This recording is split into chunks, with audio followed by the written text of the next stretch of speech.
कहानी की शुरुआत होती है मिरियाद धर्मा सेक्ट से, जहां सेक्ट के बूढ़े मास्टर अपनी जिंदगी के आखिरी पल गिन रहे हैं।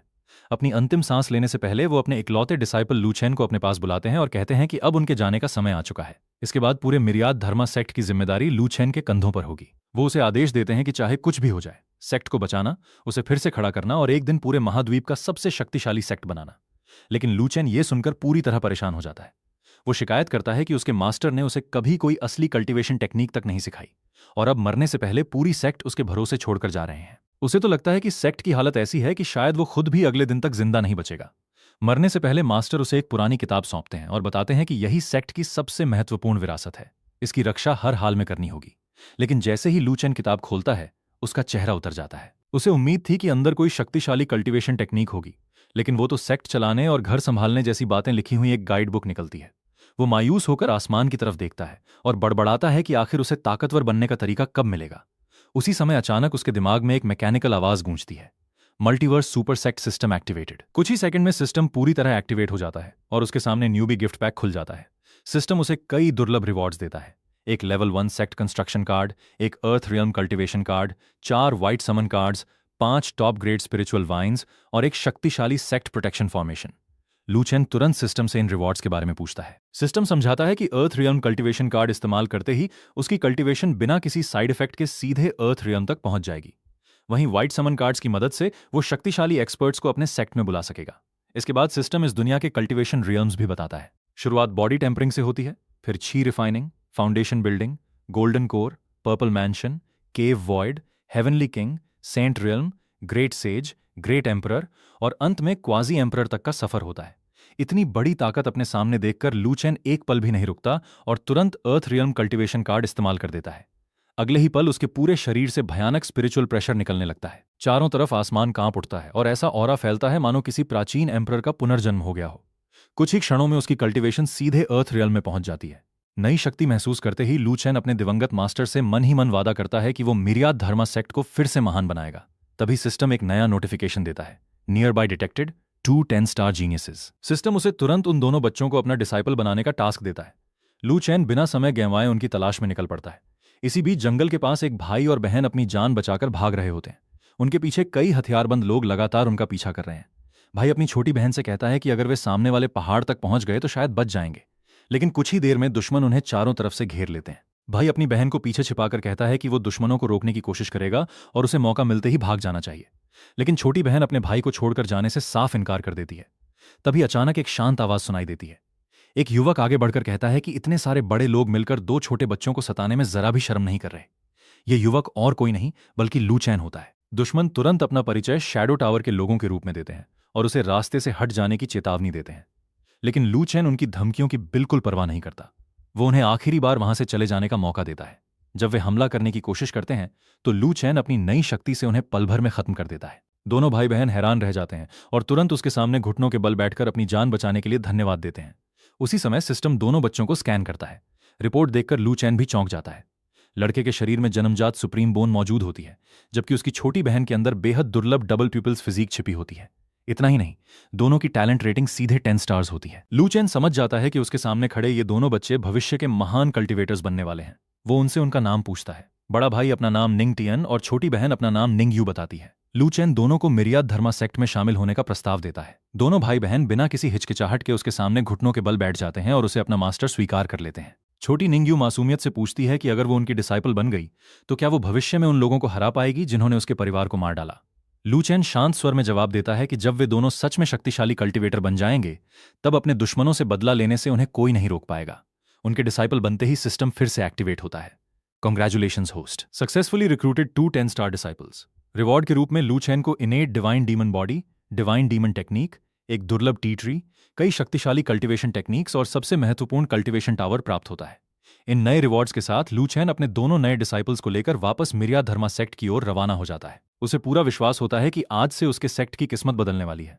अपने दोनों नए डिसाइपल्स को साथ लेकर लू चेन आखिरकार मिरियाद धर्मा सेक्ट पहुंच जाता है। बाहर से सेक्ट इतना टूटा फूटा दिखाई देता है कि निंग टियान और निंग यू दोनों हैरान रह जाते हैं। उन्हें समझ ही नहीं आता कि इतना साधारण दिखने वाला स्थान आखिर एक महान सेक्ट कैसे हो सकता है। लू चेन मुस्कुराकर कहता है कि असली ताकत कभी बाहर से दिखाई नहीं देती, ये सब सिर्फ दुनिया की नजरों को धोखा देने के लिए है। फिर वो सिस्टम का लेवल 1 सेक्ट कंस्ट्रक्शन कार्ड इस्तेमाल कर देता है। अगले ही पल पूरा सेक्ट बदलने लगता है। जमीन जोरों से कांपती है, विशाल इमारतें एक एक करके खड़ी होने लगती हैं, चारों ओर स्पिरिचुअल एनर्जी फैल जाती है और कुछ ही पलों में उजड़ा हुआ सेक्ट एक भव्य कल्टीवेशन सेक्ट में बदल जाता है। इसके बाद लू चेन पांचों टॉप ग्रेड स्पिरिचुअल वाइन्स भी सेक्ट के नीचे स्थापित कर देता है। पूरे इलाके की स्पिरिचुअल शी कई गुना बढ़ जाती है और पूरा सेक्ट कल्टीवेशन के लिए एक आदर्श स्थान बन जाता है। सिस्टम यही नहीं रुकता। लू चेन आदेश देता है कि पीछे के पहाड़ पर 50 दुर्लभ स्पिरिट पीच ट्रीज लगाए जाएं।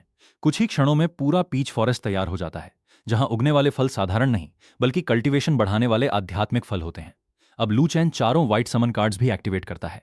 कुछ ही पल बाद 4 शक्तिशाली कल्टीवेटर्स उसके सामने प्रकट होते हैं। सभी सम्मान के साथ घुटनों के बल बैठकर अपने नए सेक्ट मास्टर को प्रणाम करते हैं। सिस्टम बताता है कि ये चारों पीक सेंट रियल्म के एक्सपर्ट्स हैं और अब पूरी निष्ठा के साथ मिरियाद धर्मा सेक्ट की सेवा करेंगे।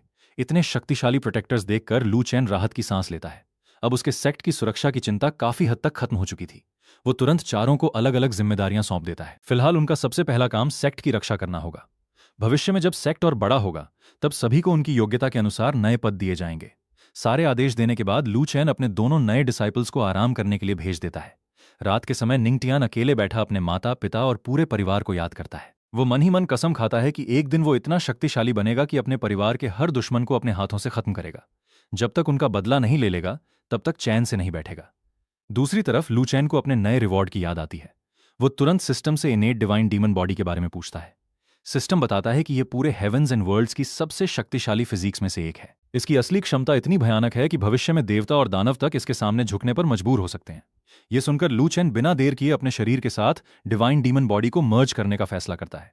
सिस्टम चेतावनी देता है कि इतनी शक्तिशाली फिजिक के जागने से बहुत बड़ा सेलेस्टियल फेनोमेनॉन पैदा होगा।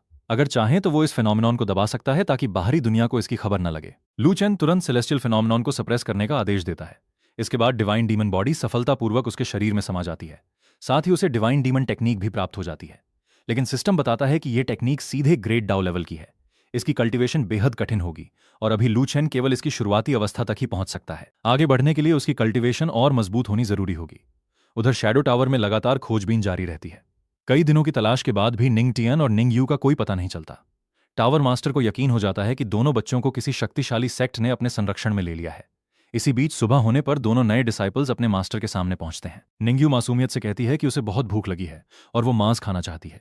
लू चेन तुरंत अपने प्रोटेक्टर्स को आदेश देता है कि पहाड़ों से जंगली जानवर लाकर दोनों बच्चों के लिए अच्छा भोजन तैयार किया जाए। खाना खाते समय लू चेन निंगटियान से उसके परिवार के बारे में बात करता है। उसे पहले से ही अंदाजा होता है कि उसके पूरे क्लैन का नरसंहार किया गया है। निंगटियन दृढ़ आवाज में कहता है कि वो अपने माता पिता और पूरे क्लैन का बदला खुद लेना चाहता है। लू चेन उसकी आंखों में जलती हुई बदले की आग देखकर संतुष्ट हो जाता है। वो उसे समझाता है कि एक सच्चे कल्टीवेटर का रास्ता आसान नहीं होता। अगर सच में शक्तिशाली बनना है तो दिल से हर डर निकालना होगा। जिसके मन में भय नहीं होता पूरी दुनिया में उसका कोई मुकाबला नहीं कर सकता। निंगटियान सम्मानपूर्वक सिर झुकाकर अपने मास्टर की शिक्षा स्वीकार करता है और वादा करता है कि वो पूरी मेहनत से कल्टीवेशन करेगा। भोजन समाप्त होने के बाद लू चेन फैसला करता है कि अब समय आ गया है अपने दोनों डिसाइपल्स की असली टैलेंट जगाने का। वो सबसे पहले निंगटियान के शरीर में मौजूद सुप्रीम बोन को पूरी तरह एक्टिवेट करता है। फिर बताता है कि सुप्रीम बोन जितने अधिक डिवाइन रून्स जगाएगी उसकी शक्ति उतनी ही बढ़ती जाएगी। इसके बाद वो निंगयू की ओर देखता है और कहता है कि उसके अंदर भी साधारण टैलेंट नहीं बल्कि दुर्लभ डबल प्यूपिल्स फिजिक छिपी हुई है। अब दोनों भाई बहनों की असली कल्टीवेशन यात्रा शुरू होने वाली थी। दूसरी तरफ डाओ मेडिसिन होली लैंड में भी हलचल मच चुकी थी। होली लॉर्ड को यकीन हो जाता है कि जिस व्यक्ति ने हाल ही में इतना बड़ा सेलेस्टियल फिनोमेनॉन पैदा किया है वो कोई साधारण कल्टीवेटर नहीं हो सकता। वो अपने सबसे भरोसेमंद एल्डर को आदेश देता है कि तुरंत मिरियाद धर्मा सेक्ट जाकर उस प्रतिभाशाली व्यक्ति को अपने होली लैंड में शामिल किया जाए। अगर वो तैयार हो जाए तो उसे सीधे पर्सनल डिसाइपल का दर्जा दिया जाएगा। उधर एक और बड़ी शक्ति भी मिरियाद धर्मा सेक्ट पर नजर रखे हुए थी। उन्हें पहाड़ों में कोई खजाना तो नहीं मिला, लेकिन अचानक प्रकट हुए इस रहस्यमयी सेक्ट पर उन्हें शक हो जाता है। वे सोचते हैं कि इतना बड़ा ट्रेजर शायद इसी सेक्ट के अंदर छिपा है। उनका नेता आदेश देता है कि पहले हालात का पता लगाया जाए, लेकिन अगर सेक्ट सहयोग न करे तो ताकत का इस्तेमाल करने में भी कोई हिचक नहीं होनी चाहिए। इसी दौरान एक प्रभावशाली महिला भी सेक्ट की ताकत का अंदाजा लगाने की कोशिश करती है। उसके अधीनस्थ बताते हैं कि सेक्ट में मौजूद एक महिला की कल्टीवेशन तक पीक सेंट रियल्म के एक्सपर्ट भी नहीं देख पाए। ये सुनते ही वो समझ जाती है कि उस सेक्ट को दुश्मन बनाने के बजाय उससे अच्छे संबंध बनाना कहीं ज्यादा फायदेमंद होगा। अगर भविष्य में स्पिरिट पीच जैसे दुर्लभ संसाधनों का व्यापार हो सका तो उन्हें भी बड़ा लाभ मिलेगा। उधर प्रोटेक्टर शेन शहर से वापस लौट आता है। उसने लू चेन की दी हुई सारी चीजें खरीद ली होती हैं। लू चेन उसे आदेश देता है कि जो भी सामान उसके दोनों डिसाइपल्स की कल्टीवेशन के काम आ सकता है वो तुरंत उनके पास पहुंचा दिया जाए। इसके बाद लू चेन अपना सिस्टम पैनल खोलता है। लेकिन लगातार मिल रहे टास्क देखकर वो मजाक में शिकायत करता है कि सिस्टम उसे बिल्कुल भी आराम नहीं करने देता। अभी 2 नए डिसाइपल्स मिले हैं और सिस्टम पहले से अगला काम तैयार करके बैठा है। तभी अचानक सेक्ट के बाहर जबरदस्त हलचल मच जाती है। शैडो टावर के कई लोग सीधे मिरियाड धर्मा सेक्ट के दरवाजे पर पहुंच जाते हैं। वे खुलेआम धमकी देते हैं कि वे अपने शिकार को लेने आए हैं और कोई भी उनके रास्ते में आया तो उसकी मौत तय है। लेकिन सेक्ट के प्रोटेक्टर्स उनके सामने दीवार बनकर खड़े हो जाते हैं। कुछ ही पलों में लड़ाई शुरू होने से पहले ही शैडो टावर के सभी घुसपैठिए खत्म कर दिए जाते हैं। उनका डेप्यूटी मास्टर भी जीवित पकड़ लिया जाता है और लू चेन के सामने लाया जाता है। लू चेन शांत स्वर में उससे पूछता है कि शैडो टावर का असली उद्देश्य क्या है। शुरुआत में वो आदमी धमकियां देता है कि अगर उसे कुछ हुआ तो शैडो टावर कभी उन्हें नहीं छोड़ेगा। लेकिन प्रोटेक्टर के थोड़ा दबाव डालते ही उसका सारा घमंड टूट जाता है। वो सच कबूल कर लेता है। वो बताता है कि शैडो टावर ने निंगटियान के पूरे परिवार का नरसंहार सिर्फ इसलिए किया क्योंकि टावर मास्टर उसकी सुप्रीम बोन निकालकर अपने शरीर में ट्रांसप्लांट करना चाहता था। उसी आदेश के तहत वे दोनों बच्चों को पकड़ने आए थे। ये सुनते ही ल्यू चैन का चेहरा गंभीर हो जाता है। उसे शैडो टावर के मुख्य ठिकाने का स्थान भी पता चल जाता है। डेप्यूटी मास्टर बताता है कि उनके हेडक्वार्टर्स में लगभग 5000 लोग मौजूद हैं। पूछताछ पूरी होने के बाद लू चैन उसकी कल्टीवेशन खत्म करने का आदेश दे देता है। इसके बाद वो देर रात निंगटियान को सेक्ट मास्टर हॉल में बुलाता है। निंगटियान आदरपूर्वक अपने मास्टर को प्रणाम करता है। तब लू चैन उसके सामने पकड़े गए डेप्यूटी मास्टर को खड़ा कर देता है और बताता है कि यही वो व्यक्ति है जिसने उसके परिवार के नरसंहार में हिस्सा लिया था। शैडो टावर का मास्टर उसकी सुप्रीम बोन हासिल करना चाहता था, इसलिए पूरे क्लैन को खत्म कर दिया गया। ये सच्चाई सुनकर निंगटियान की आंखों में आंसू आ जाते हैं। लेकिन लू चैन उसे समझाता है कि सुप्रीम बोन का मालिक होना कोई अपराध नहीं है। असली दोष उन लोगों का है जिन्होंने लालच में आकर निर्दोष लोगों की जान ले ली। वो निंगटियान से कहता है कि अब समय आ गया है कि वो अपने हाथों से अपने परिवार का बदला ले। निंगटियान कांपते हुए कदमों से आगे बढ़ता है और अपने माता पिता के हत्यारे को खुद सजा देता है। बदला लेने के बाद भी उसके मन का दर्द कम नहीं होता। लू चैन उसके कंधे पर हाथ रखकर कहता है कि अब उसके पास सिर्फ अतीत नहीं बल्कि अपनी छोटी बहन की जिम्मेदारी भी है। अगर वो हमेशा दुख में डूबा रहेगा तो अपने परिवार की आखिरी उम्मीद की रक्षा नहीं कर पाएगा। निंगटियान अपने आंसू पहुंचकर वादा करता है कि अब वो पहले से भी अधिक मेहनत से कल्टीवेशन करेगा और इतना शक्तिशाली बनेगा कि फिर कभी किसी अपने को नहीं खोएगा। इसके बाद लू चैन अपने 2 प्रोटेक्टर्स को नया आदेश देता है। वो कहता है कि अब बचाव का समय खत्म हो चुका है। सीधे शैडो टावर जाओ, पूरे संगठन को जड़ से खत्म कर दो और उनके टावर मास्टर को जिंदा पकड़कर वापस लेकर आओ। दोनों प्रोटेक्टर्स तुरंत आदेश का पालन करने निकल पड़ते हैं। उधर शैडो टावर में अचानक हड़कंप मच जाता है। सोल हॉल में रखी डेप्यूटी मास्टर और कई एक्सपर्ट्स की सोल लैंप्स एक साथ टूट जाती हैं। टावर मास्टर ये देखकर पूरी तरह घबरा जाता है। उसे यकीन ही नहीं होता कि उसके इतने शक्तिशाली लोग एक साथ मारे जा सकते हैं। इसी बीच लू चैन के दोनों प्रोटेक्टर्स सीधे शैडो टावर पहुंच जाते हैं। टावर मास्टर पहले बातचीत करने की कोशिश करता है, लेकिन जब उसे पता चलता है कि वे मिरियाड धर्मा सेक्ट से आए हैं तब उसे समझ आ जाता है कि अब बचने का कोई रास्ता नहीं है। कुछ ही समय बाद उसे भी पकड़कर सेक्ट में लाया जाता है। लू चैन बिना उसकी बातों पर विश्वास किए उसे निंगटियान के सामने खड़ा कर देता है और कहता है कि यही वो असली अपराधी है जिसने उसकी सुप्रीम बोन के लालच में पूरे क्लैन का सफाया कराया था। निंगटियान बिना किसी झिझक के अपने सबसे बड़े दुश्मन से भी बदला ले लेता है।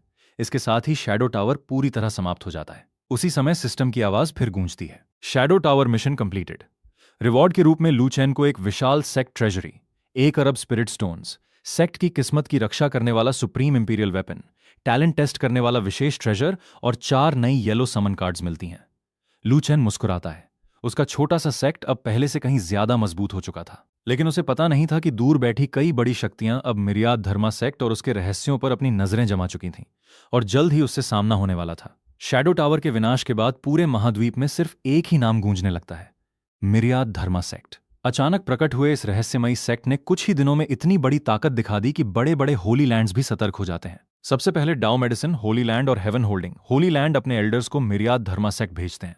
दोनों का मकसद एक ही होता है, सेक्ट में मौजूद उस रहस्यमयी जीनियस को अपने होली लैंड में शामिल करना। लेकिन जैसे ही वे सेक्ट के बाहर पहुंचते हैं, प्रोटेक्टर साफ शब्दों में कह देता है कि सेक्ट के डायरेक्ट डिसाइपल्स इस समय कल्टीवेशन में व्यस्त हैं। माउंटेन गेट अभी नहीं खुला है और किसी बाहरी व्यक्ति को अंदर आने की अनुमति नहीं है। यह जवाब सुनकर हेवन होल्डिंग होली लैंड का एल्डर अपना घमंड दिखाने लगता है। वो कहता है कि एक होली लैंड का एल्डर खुद मिलने आया है और फिर भी उन्हें गेट के बाहर रोका जा रहा है। लेकिन प्रोटेक्टर बिना डरे जवाब देता है कि चाहे सामने होली लैंड हो या कोई और, सेक्ट के नियम सबके लिए बराबर हैं। अपमान सहन न कर पाने पर होली लैंड का एल्डर गुस्से में हमला कर देता है, लेकिन अगले ही पल प्रोटेक्टर सिर्फ एक वार में उसकी सारी ताकत कुचल देता है।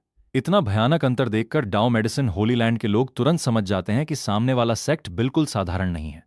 वे बिना लड़ाई किए वहीं से लौट जाते हैं, जबकि हेवन होल्डिंग होली लैंड के लोग अपमानित होकर वापस जाते हैं और मन ही मन बदला लेने की कसम खाते हैं। कुछ समय बाद होली लैंड में एल्डर की सोल टोकन टूट जाती है। ये देखकर पूरा होली लैंड हिल जाता है। जब घटना की पूरी रिपोर्ट दी जाती है तो होली लॉर्ड को पता चलता है कि उनका एल्डर सिर्फ इसलिए मारा गया क्योंकि उसने मिरियाद धर्मा सेक्ट के गेट पर जबरदस्ती करने की कोशिश की थी। गुस्से में होली लॉर्ड तुरंत सेना इकट्ठी कर सेक्ट पर हमला करने की बात करता है, लेकिन दूसरे एल्डर्स उसे समझाते हैं कि बिना दुश्मन की असली ताकत जाने हमला करना मूर्खता होगी, इसलिए पहले उनकी शक्ति का पता लगाना जरूरी है। इसी दौरान एक और बड़ी शक्ति श्वांतियन सॉर्ड सेक्ट भी मिरियाद धर्मा सेक्ट पहुंचती है। उनका ग्रैंड एल्डर अपने सेक्ट का नाम लेकर गेट खुलवाने की कोशिश करता है, लेकिन प्रोटेक्टर वही जवाब देता है, जब तक माउंटेन गेट नहीं खुलता किसी को प्रवेश नहीं मिलेगा। ग्रैंड एल्डर इसे अपनी बेइज्जती समझकर हमला कर देता है। परिणाम वही होता है, कुछ ही क्षणों में वो भी प्रोटेक्टर के हाथों मारा जाता है। अब श्वांतियन सॉर्ड सेक्ट और हेवन होल्डिंग होली लैंड दोनों का एक ही दुश्मन बन चुका था, मिरियाद धर्मा सेक्ट। दोनों शक्तियां आपस में गठबंधन कर लेती हैं। तय होता है कि 3 दिन बाद दोनों मिलकर सेक्रेड हेवन माउंटेन पर हमला करेंगे। मिरियाद धर्मा सेक्ट को पूरी तरह नष्ट कर दिया जाएगा और उसके अंदर मौजूद सभी खजाने आपस में बांट लिए जाएंगे। ये खबर पूरे महाद्वीप में आग की तरह फैल जाती है। हर जगह लोग इसी चर्चा में लग जाते हैं कि एक नया सेक्ट आखिर इतनी जल्दी 2 बड़ी शक्तियों का दुश्मन कैसे बन गया। कुछ लोग कहते हैं कि मिरियाद धर्मा सेक्ट के पीछे कोई छिपा हुआ सेंट रियल्म एक्सपर्ट है। वहीं कुछ लोगों को यकीन होता है कि इतना छोटा सेक्ट 2 बड़े संगठनों का सामना नहीं कर पाएगा और जल्द ही उसका अंत हो जाएगा। लेकिन मिरियाद धर्मा सेक्ट के अंदर किसी को भी इसकी जरा भी चिंता नहीं होती। छोटी निंग यू मासूमियत से लू चेन से पूछती है कि बाहर इतने सारे लोग क्यों इकट्ठा हुए हैं। लू चेन मुस्कुराकर कहता है कि वे सभी बुरे लोग हैं जो सेक्ट पर हमला करने आए हैं। ये सुनते ही निंगटियन आत्मविश्वास से कहता है कि उसकी कल्टीवेशन अब बॉडी रिफाइनिंग 5th लेयर तक पहुंच चुकी है। अगर दुश्मन आएंगे तो वो भी अपने मास्टर के साथ मिलकर सेक्ट की रक्षा करेगा। अपने डिसाइपल की यह बात सुनकर लू चेन खुश हो जाता है। उसे महसूस होता है कि उसके दोनों डिसाइपल्स पहले से कहीं ज्यादा तेजी से आगे बढ़ रहे हैं। उसी समय सिस्टम नया मिशन जारी करता है, destroy heaven holding holy land and श्वांतियन सॉर्ड सेक्ट। मिशन पूरा करने पर लू चेन को फिर से बड़े रिवॉर्ड्स मिलने वाले थे। इसी समय सेक्ट के चारों प्रोटेक्टर्स वापस लौट आते हैं। वे लू चेन से अनुरोध करते हैं कि इस बार उन्हें भी सेक्ट के लिए लड़ने का मौका दिया जाए। लू चेन हल्की मुस्कान के साथ उनकी बात मान लेता है। वो 2 प्रोटेक्टर्स को आदेश देता है कि माउंटेन गेट पर मौजूद दुश्मनों को खत्म कर दें। बाकी 2 प्रोटेक्टर्स को वो सीधा हेवन होल्डिंग होली लैंड और श्वांतियन सॉर्ड सेक्ट भेज देता है। लेकिन जाते जाते लू चेन एक खास बात याद दिलाता है। वो कहता है कि लड़ाई के दौरान ताकत पर नियंत्रण रखना, दुश्मनों के ट्रेजर वॉल्ट, कल्टीवेशन मैनुअल्स और सभी संसाधन सुरक्षित वापस लेकर आना। भविष्य में इन्हीं संसाधनों से सेक्ट के डिसाइपल्स को और मजबूत बनाया जाएगा। दोनों प्रोटेक्टर्स सम्मानपूर्वक आदेश स्वीकार करते हैं और तुरंत रवाना हो जाते हैं। उधर माउंटेन गेट के बाहर दोनों बड़ी शक्तियों की संयुक्त सेना अभी भी मिरियाद धर्मा सेक्ट के लोगों का इंतजार कर रही होती है। उन्हें लगता है कि सेक्ट के लोग डर कर अंदर छिप गए हैं, लेकिन तभी माउंटेन गेट धीरे धीरे खुलता है। सिर्फ 2 प्रोटेक्टर्स आराम से बाहर निकलते हैं। इतनी छोटी संख्या देखकर दोनों सेनाएं उनका मजाक उड़ाने लगती हैं।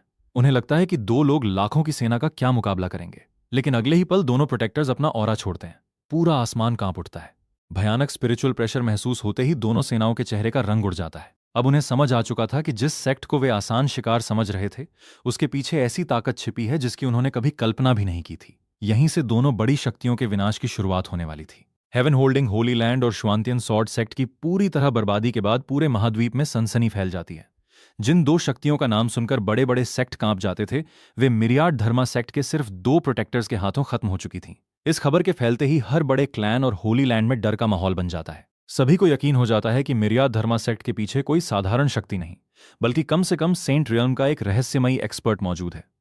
उधर दोनों प्रोटेक्टर्स सफलतापूर्वक मिशन पूरा करके सेक्ट लौट आते हैं।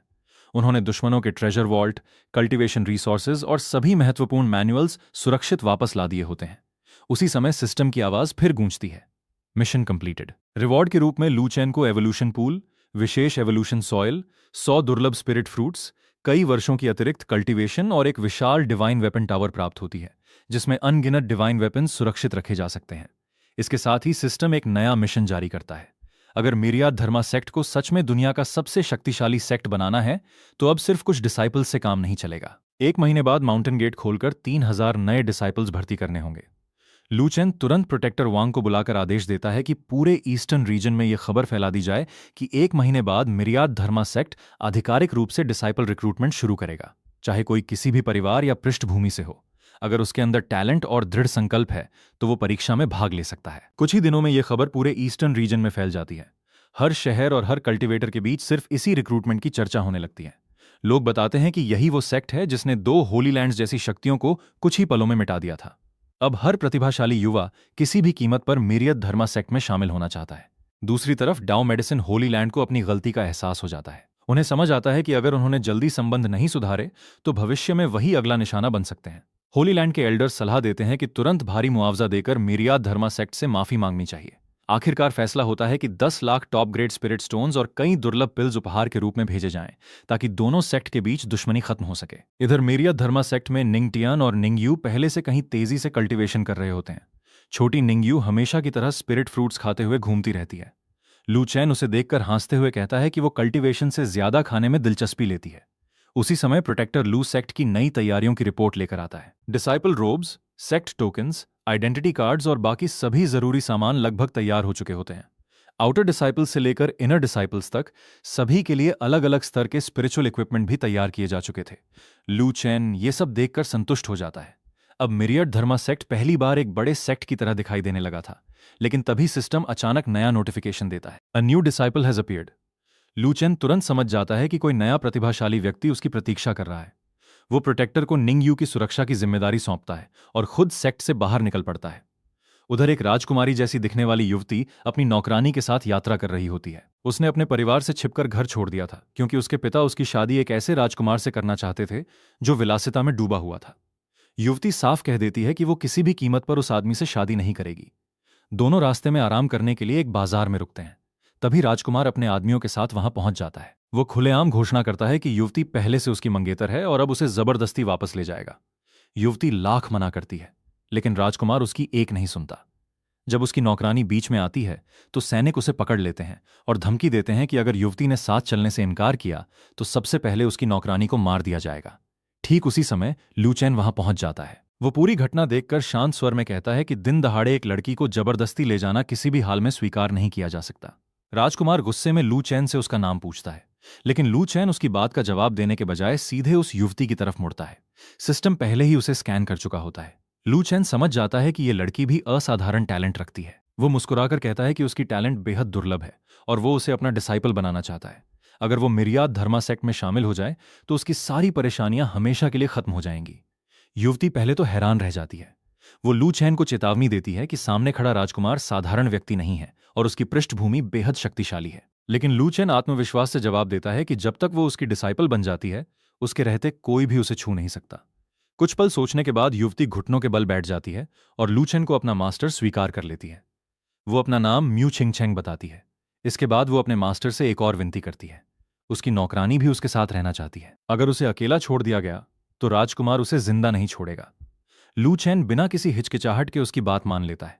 वो नौकरानी को भी सेक्ट में आउटर डिसाइपल के रूप में साथ ले जाने की अनुमति दे देता है।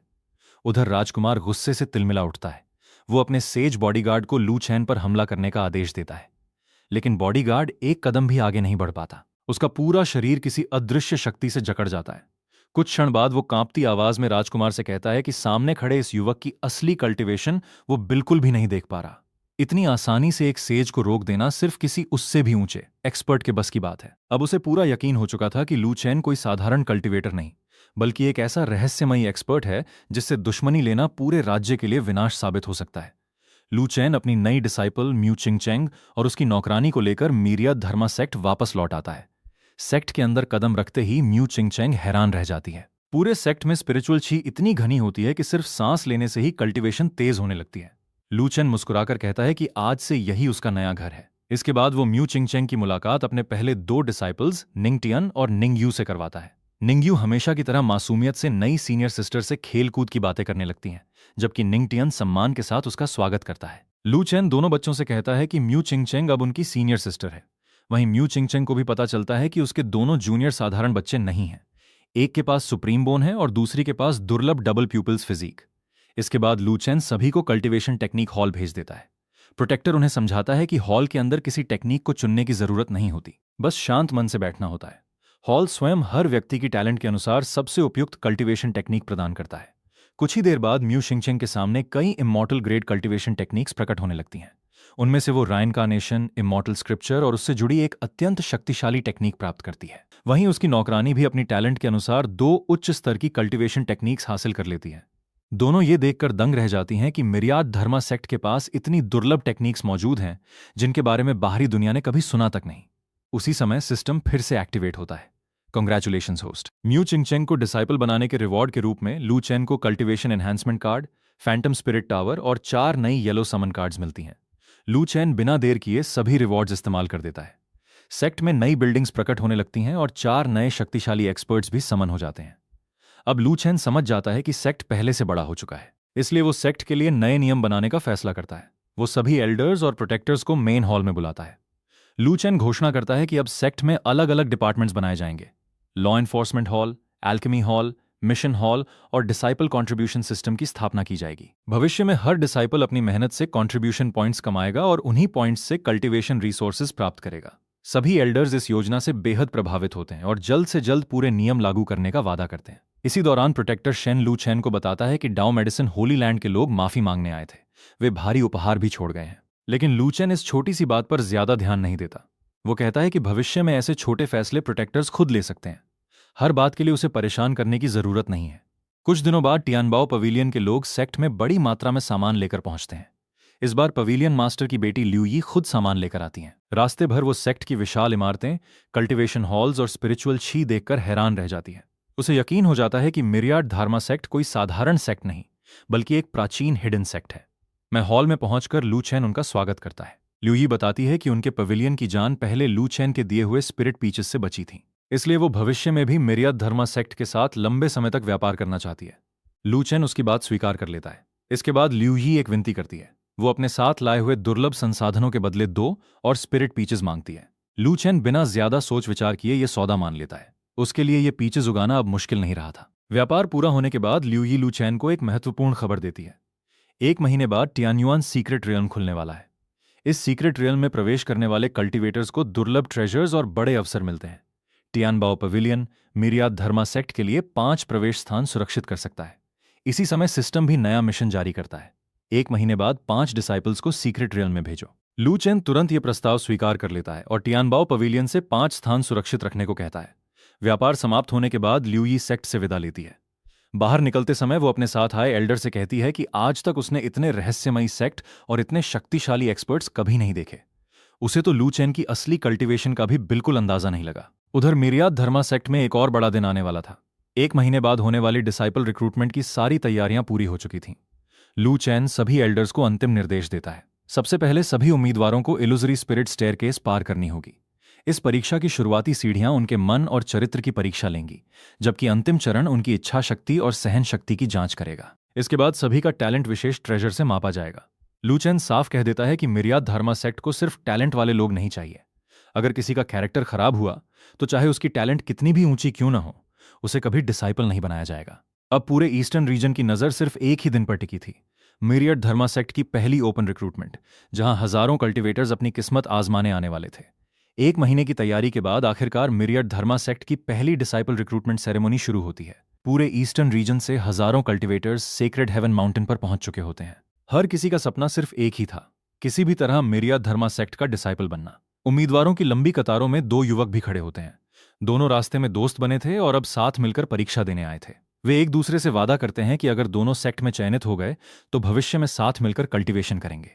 कुछ ही देर बाद सेक्ट के एल्डर्स सभी उम्मीदवारों के सामने आते हैं। वह घोषणा करते हैं कि आज से मिरियाद धर्मा सेक्ट आधिकारिक रूप से डिसाइपल रिक्रूटमेंट शुरू कर रहा है।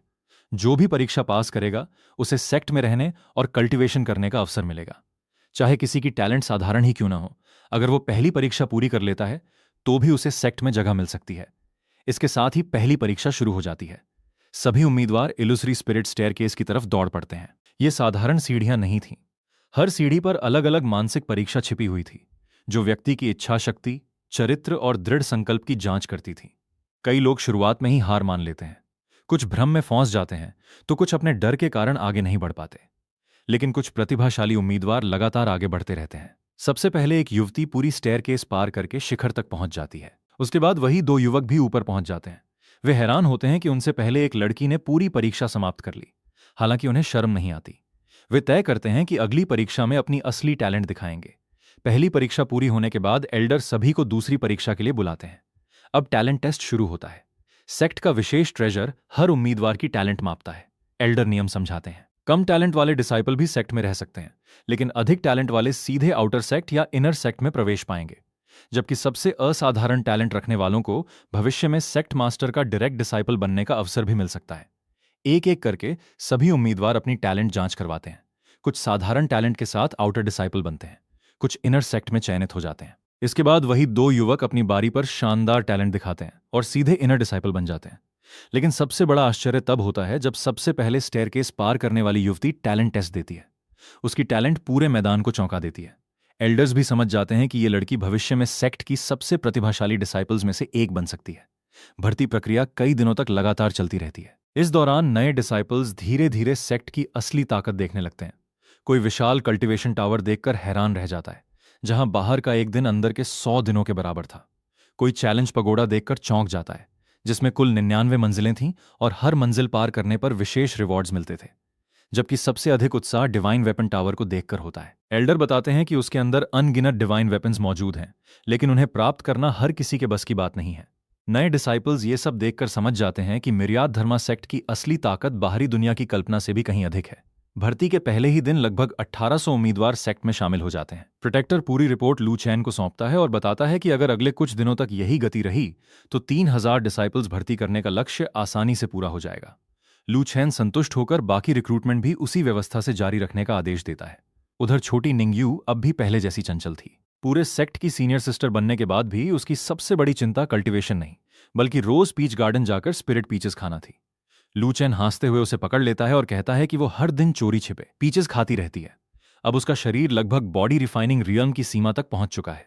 इसके बाद वो निंगयू को एक विशेष बॉडी रिफाइनिंग पूल दिखाता है। वो समझाता है कि यह नहाने की जगह नहीं, बल्कि शरीर को और अधिक शक्तिशाली बनाने का स्थान है। अगर वो अपनी टेक्निक चलाकर इसमें कल्टीवेशन करेगी तो जल्द ही अगला ब्रेक थ्रू हासिल कर लेगी। ये सुनकर निंगयू खुशी खुशी कल्टीवेशन के लिए चली जाती है। कुछ दिनों बाद पूरी रिक्रूटमेंट समाप्त हो जाती है। सेक्ट में 32 इनर डिसाइपल्स और बड़ी संख्या में आउटर डिसाइपल्स सफलतापूर्वक भर्ती हो चुके होते हैं। हालांकि इस बार कोई भी ऐसा प्रतिभाशाली व्यक्ति नहीं मिला जिसे लू चैन अपना डायरेक्ट डिसाइपल बनाता। लेकिन लू चैन को इसकी कोई चिंता नहीं होती। उसके अनुसार असली प्रतिभाएं रोज रोज नहीं मिलती। उसी समय सिस्टम फिर से एक्टिवेट हो जाता है। Congratulations host, recruitment mission completed. इस बार रिवॉर्ड पहले से भी बड़ा होता है। लू चैन को एल्केमी हॉल, फॉर्जिंग हॉल, बड़ी संख्या में नई समन कार्ड्स, कई दुर्लभ सीक्रेट मेडिसिन्स, एक शक्तिशाली डिवाइन बीस्ट एग और अनेक मूल्यवान रिसोर्सेज मिलते हैं। वो बिना समय गंवाए सभी रिवॉर्ड्स इस्तेमाल कर देता है। कुछ ही क्षणों में सेक्ट के अंदर 2 नई विशाल इमारतें प्रकट हो जाती हैं, एल्केमी हॉल और फॉर्जिंग हॉल। साथ ही दर्जनों नए एल्डर्स और एक्सपर्ट्स भी सेक्ट में शामिल हो जाते हैं। अब मिरियाद धर्मा सेक्ट पहले से कहीं अधिक शक्तिशाली और व्यवस्थित बन चुका था। रात को लू चैन की नजर सिस्टम द्वारा मिले डिवाइन बीस्ट एग पर पड़ती है। वो उत्सुक होकर सिस्टम से पूछता है कि आखिर इस अंडे के अंदर कौन सा डिवाइन बीस्ट है।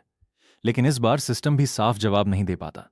वो सिर्फ इतना बताता है कि पहले लू चैन को अपने एसेंस ब्लड से इस अंडे को अपना मास्टर स्वीकार करवाना होगा। उसके बाद स्पिरिचुअल पावर की मदद से इसे धीरे धीरे हैच करना होगा। लू चैन तुरंत वैसा ही करता है। जैसे ही डिवाइन बीस्ट एग उसका एसेंस ब्लड स्वीकार कर लेता है, वो सिस्टम से दोबारा पूछता है, आखिर इस अंडे के अंदर कौन सा डिवाइन बीस्ट छिपा है। लेकिन इस सवाल का जवाब अभी भी रहस्य ही बना रहता है। मिरियाद धर्मा सेक्ट की पहली रिक्रूटमेंट सफलतापूर्वक पूरी होने के बाद लू चैन पूरे सेक्ट की व्यवस्था को और मजबूत बनाने का फैसला करता है। सबसे पहले वो सभी एल्डर्स और धर्मा प्रोटेक्टर्स को सेक्ट मास्टर हॉल में बुलाता है। सभी के पहुंचने के बाद लू चैन नई जिम्मेदारियां बांटना शुरू करता है। वो घोषणा करता है कि आज से लॉ एनफोर्समेंट हॉल आधिकारिक रूप से स्थापित किया जाता है। इसका काम सेक्ट के नियमों की रक्षा करना और किसी भी नियम तोड़ने वाले डिसाइपल को उचित सजा देना होगा।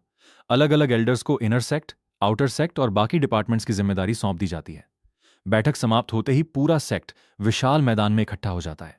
हजारों नए डिसाइपल्स पहली बार अपने सेक्ट मास्टर को देखने के लिए उत्साहित होते हैं। जब लू चैन मंच पर पहुंचता है तो सभी डिसाइपल्स एक साथ झुककर उसका अभिवादन करते हैं। लू चैन सभी का स्वागत करते हुए कहता है कि आज से वे केवल किसी सेक्ट के सदस्य नहीं, बल्कि मिरियाड धर्मा सेक्ट के कल्टिवेटर्स हैं। इसके बाद वो सेक्ट का मूल सिद्धांत समझाता है। 10,000 रास्तों से कल्टीवेशन करो, लेकिन अंत में हर मार्ग डाव तक ही पहुंचता है। टैलेंट महत्वपूर्ण है, लेकिन उससे भी ज्यादा महत्वपूर्ण है लगातार मेहनत करना। वो इनर डिसाइपल्स को घमंड न करने की सलाह देता है और कम टैलेंट वाले डिसाइपल्स से कहता है कि कभी खुद को कमजोर न समझें। कल्टीवेशन में असली जीत उसी की होती है जो हर दिन लगातार आगे बढ़ता रहता है। लू चैन का भाषण सुनकर पूरे सेक्ट का उत्साह कई गुना बढ़ जाता है। इसके बाद वो सेक्ट के 5 मुख्य नियम घोषित करता है। बिना अनुमति कल्टीवेशन टेक्निक्स बाहर नहीं ले जाई जाएंगी।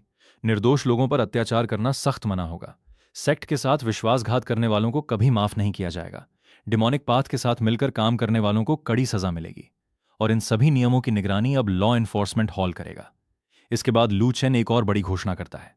कल से सभी नए डिसाइपल्स को एवोल्यूशन पूल में प्रवेश मिलेगा। ये पूल उनके शरीर को शुद्ध करेगा, टैलेंट बढ़ाएगा और भविष्य की कल्टीवेशन को पहले से आसान बना देगा। साथ ही वो कल्टीवेशन टावर के नियम भी तय करता है। आउटर डिसाइपल्स को हर महीने सीमित समय के लिए टावर में प्रवेश मिलेगा।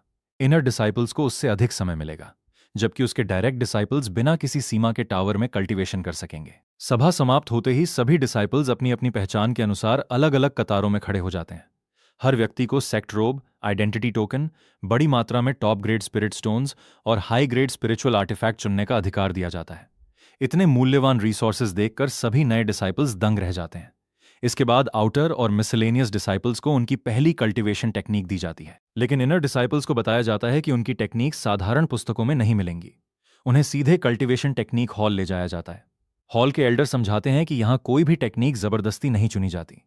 हर व्यक्ति शांत मन से बैठकर ध्यान करेगा और हॉल स्वयं उसकी टैलेंट और कॉन्स्टिट्यूशन के अनुसार सबसे उपयुक्त कल्टीवेशन टेक्निक प्रदान करेगा। सभी इनर डिसाइपल्स ध्यान में बैठ जाते हैं। कुछ ही क्षणों बाद हॉल के अंदर एक एक करके अनगिनत प्रकाश किरणें प्रकट होने लगती हैं।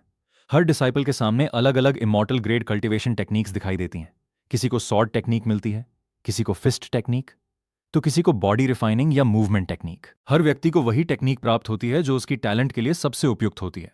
सभी इनर डिसाइपल्स खुशी से भर उठते हैं। उन्हें विश्वास ही नहीं होता कि मिरियाड धर्मा सेक्ट में शुरुआत से ही इमॉर्टल ग्रेड टेक्निक्स सिखाई जाती हैं। एल्डर उन्हें आदेश देते हैं कि आज से पुरानी टेक्निक्स छोड़कर इन्हीं नई कल्टीवेशन मेथड्स की साधना शुरू करें। अगले दिन उन्हें एवोल्यूशन पूल में प्रवेश मिलेगा, इसलिए पहले नई टेक्निक से परिचित होना जरूरी है। इसी दौरान लू चेन 5 विशेष डिसाइपल्स को मेन हॉल में बुलाता है। इनमें उसके 3 सबसे प्रतिभाशाली नए इनर डिसाइपल्स और 2 डायरेक्ट डिसाइपल्स शामिल होते हैं। सभी के आने के बाद लू चेन बताता है कि जल्द ही टियान्युआन सीक्रेट रियल्म खुलने वाला है। पूरे सेक्ट को वहां केवल 5 प्रवेश स्थान मिले हैं और उसने इन 5 को उसी मिशन के लिए चुना है। लेकिन उनकी वर्तमान कल्टीवेशन अभी सीक्रेट रियल्म के लिए पर्याप्त नहीं है, इसलिए अगले 20 दिनों तक सभी को लगातार कल्टीवेशन टावर में बंद होकर साधना करनी होगी। लू चेन उन्हें बड़ी मात्रा में स्पिरिट स्टोन्स और कल्टीवेशन रिसोर्सेज देता है ताकि साधना के दौरान किसी चीज की कमी न हो। वो एक महत्वपूर्ण चेतावनी भी देता है। सीक्रेट रियल्म में केवल पर्पल मैंशन रियल्म से नीचे के कल्टीवेटर्स ही प्रवेश कर सकते हैं, इसलिए ब्रेक थ्रू करते समय इस सीमा का ध्यान रखना होगा। 5 डिसाइपल्स सम्मानपूर्वक आदेश स्वीकार करते हैं और तुरंत कल्टीवेशन टावर की ओर रवाना हो जाते हैं। उधर दूसरी तरफ एक शक्तिशाली राजमहल में प्रिंसेस म्यू शिंगचेंग की तलाश अभी भी जारी होती है। आखिरकार एक जासूस लौटकर रिपोर्ट देता है कि कुछ दिन पहले म्यू चिंगचेंग को मिरियाद धर्मा सेक्ट की डिसाइपल रिक्रूटमेंट के दौरान देखा गया था। इतना ही नहीं, वो अब उस सेक्ट मास्टर की डायरेक्ट डिसाइपल बन चुकी है। ये खबर सुनते ही पूरा राजमहल चौंक जाता है। सब सोचने लगते हैं कि आखिर ये मिरियद धर्मा सेक्ट है क्या, जिसके बारे में उन्होंने पहले कभी नहीं सुना, लेकिन जिसकी ताकत अब पूरे महाद्वीप का ध्यान अपनी ओर खींच रही है। कुछ दिनों बाद टियान्युआन सीक्रेट रियल्म खुलने की खबर पूरे महाद्वीप में फैल जाती है।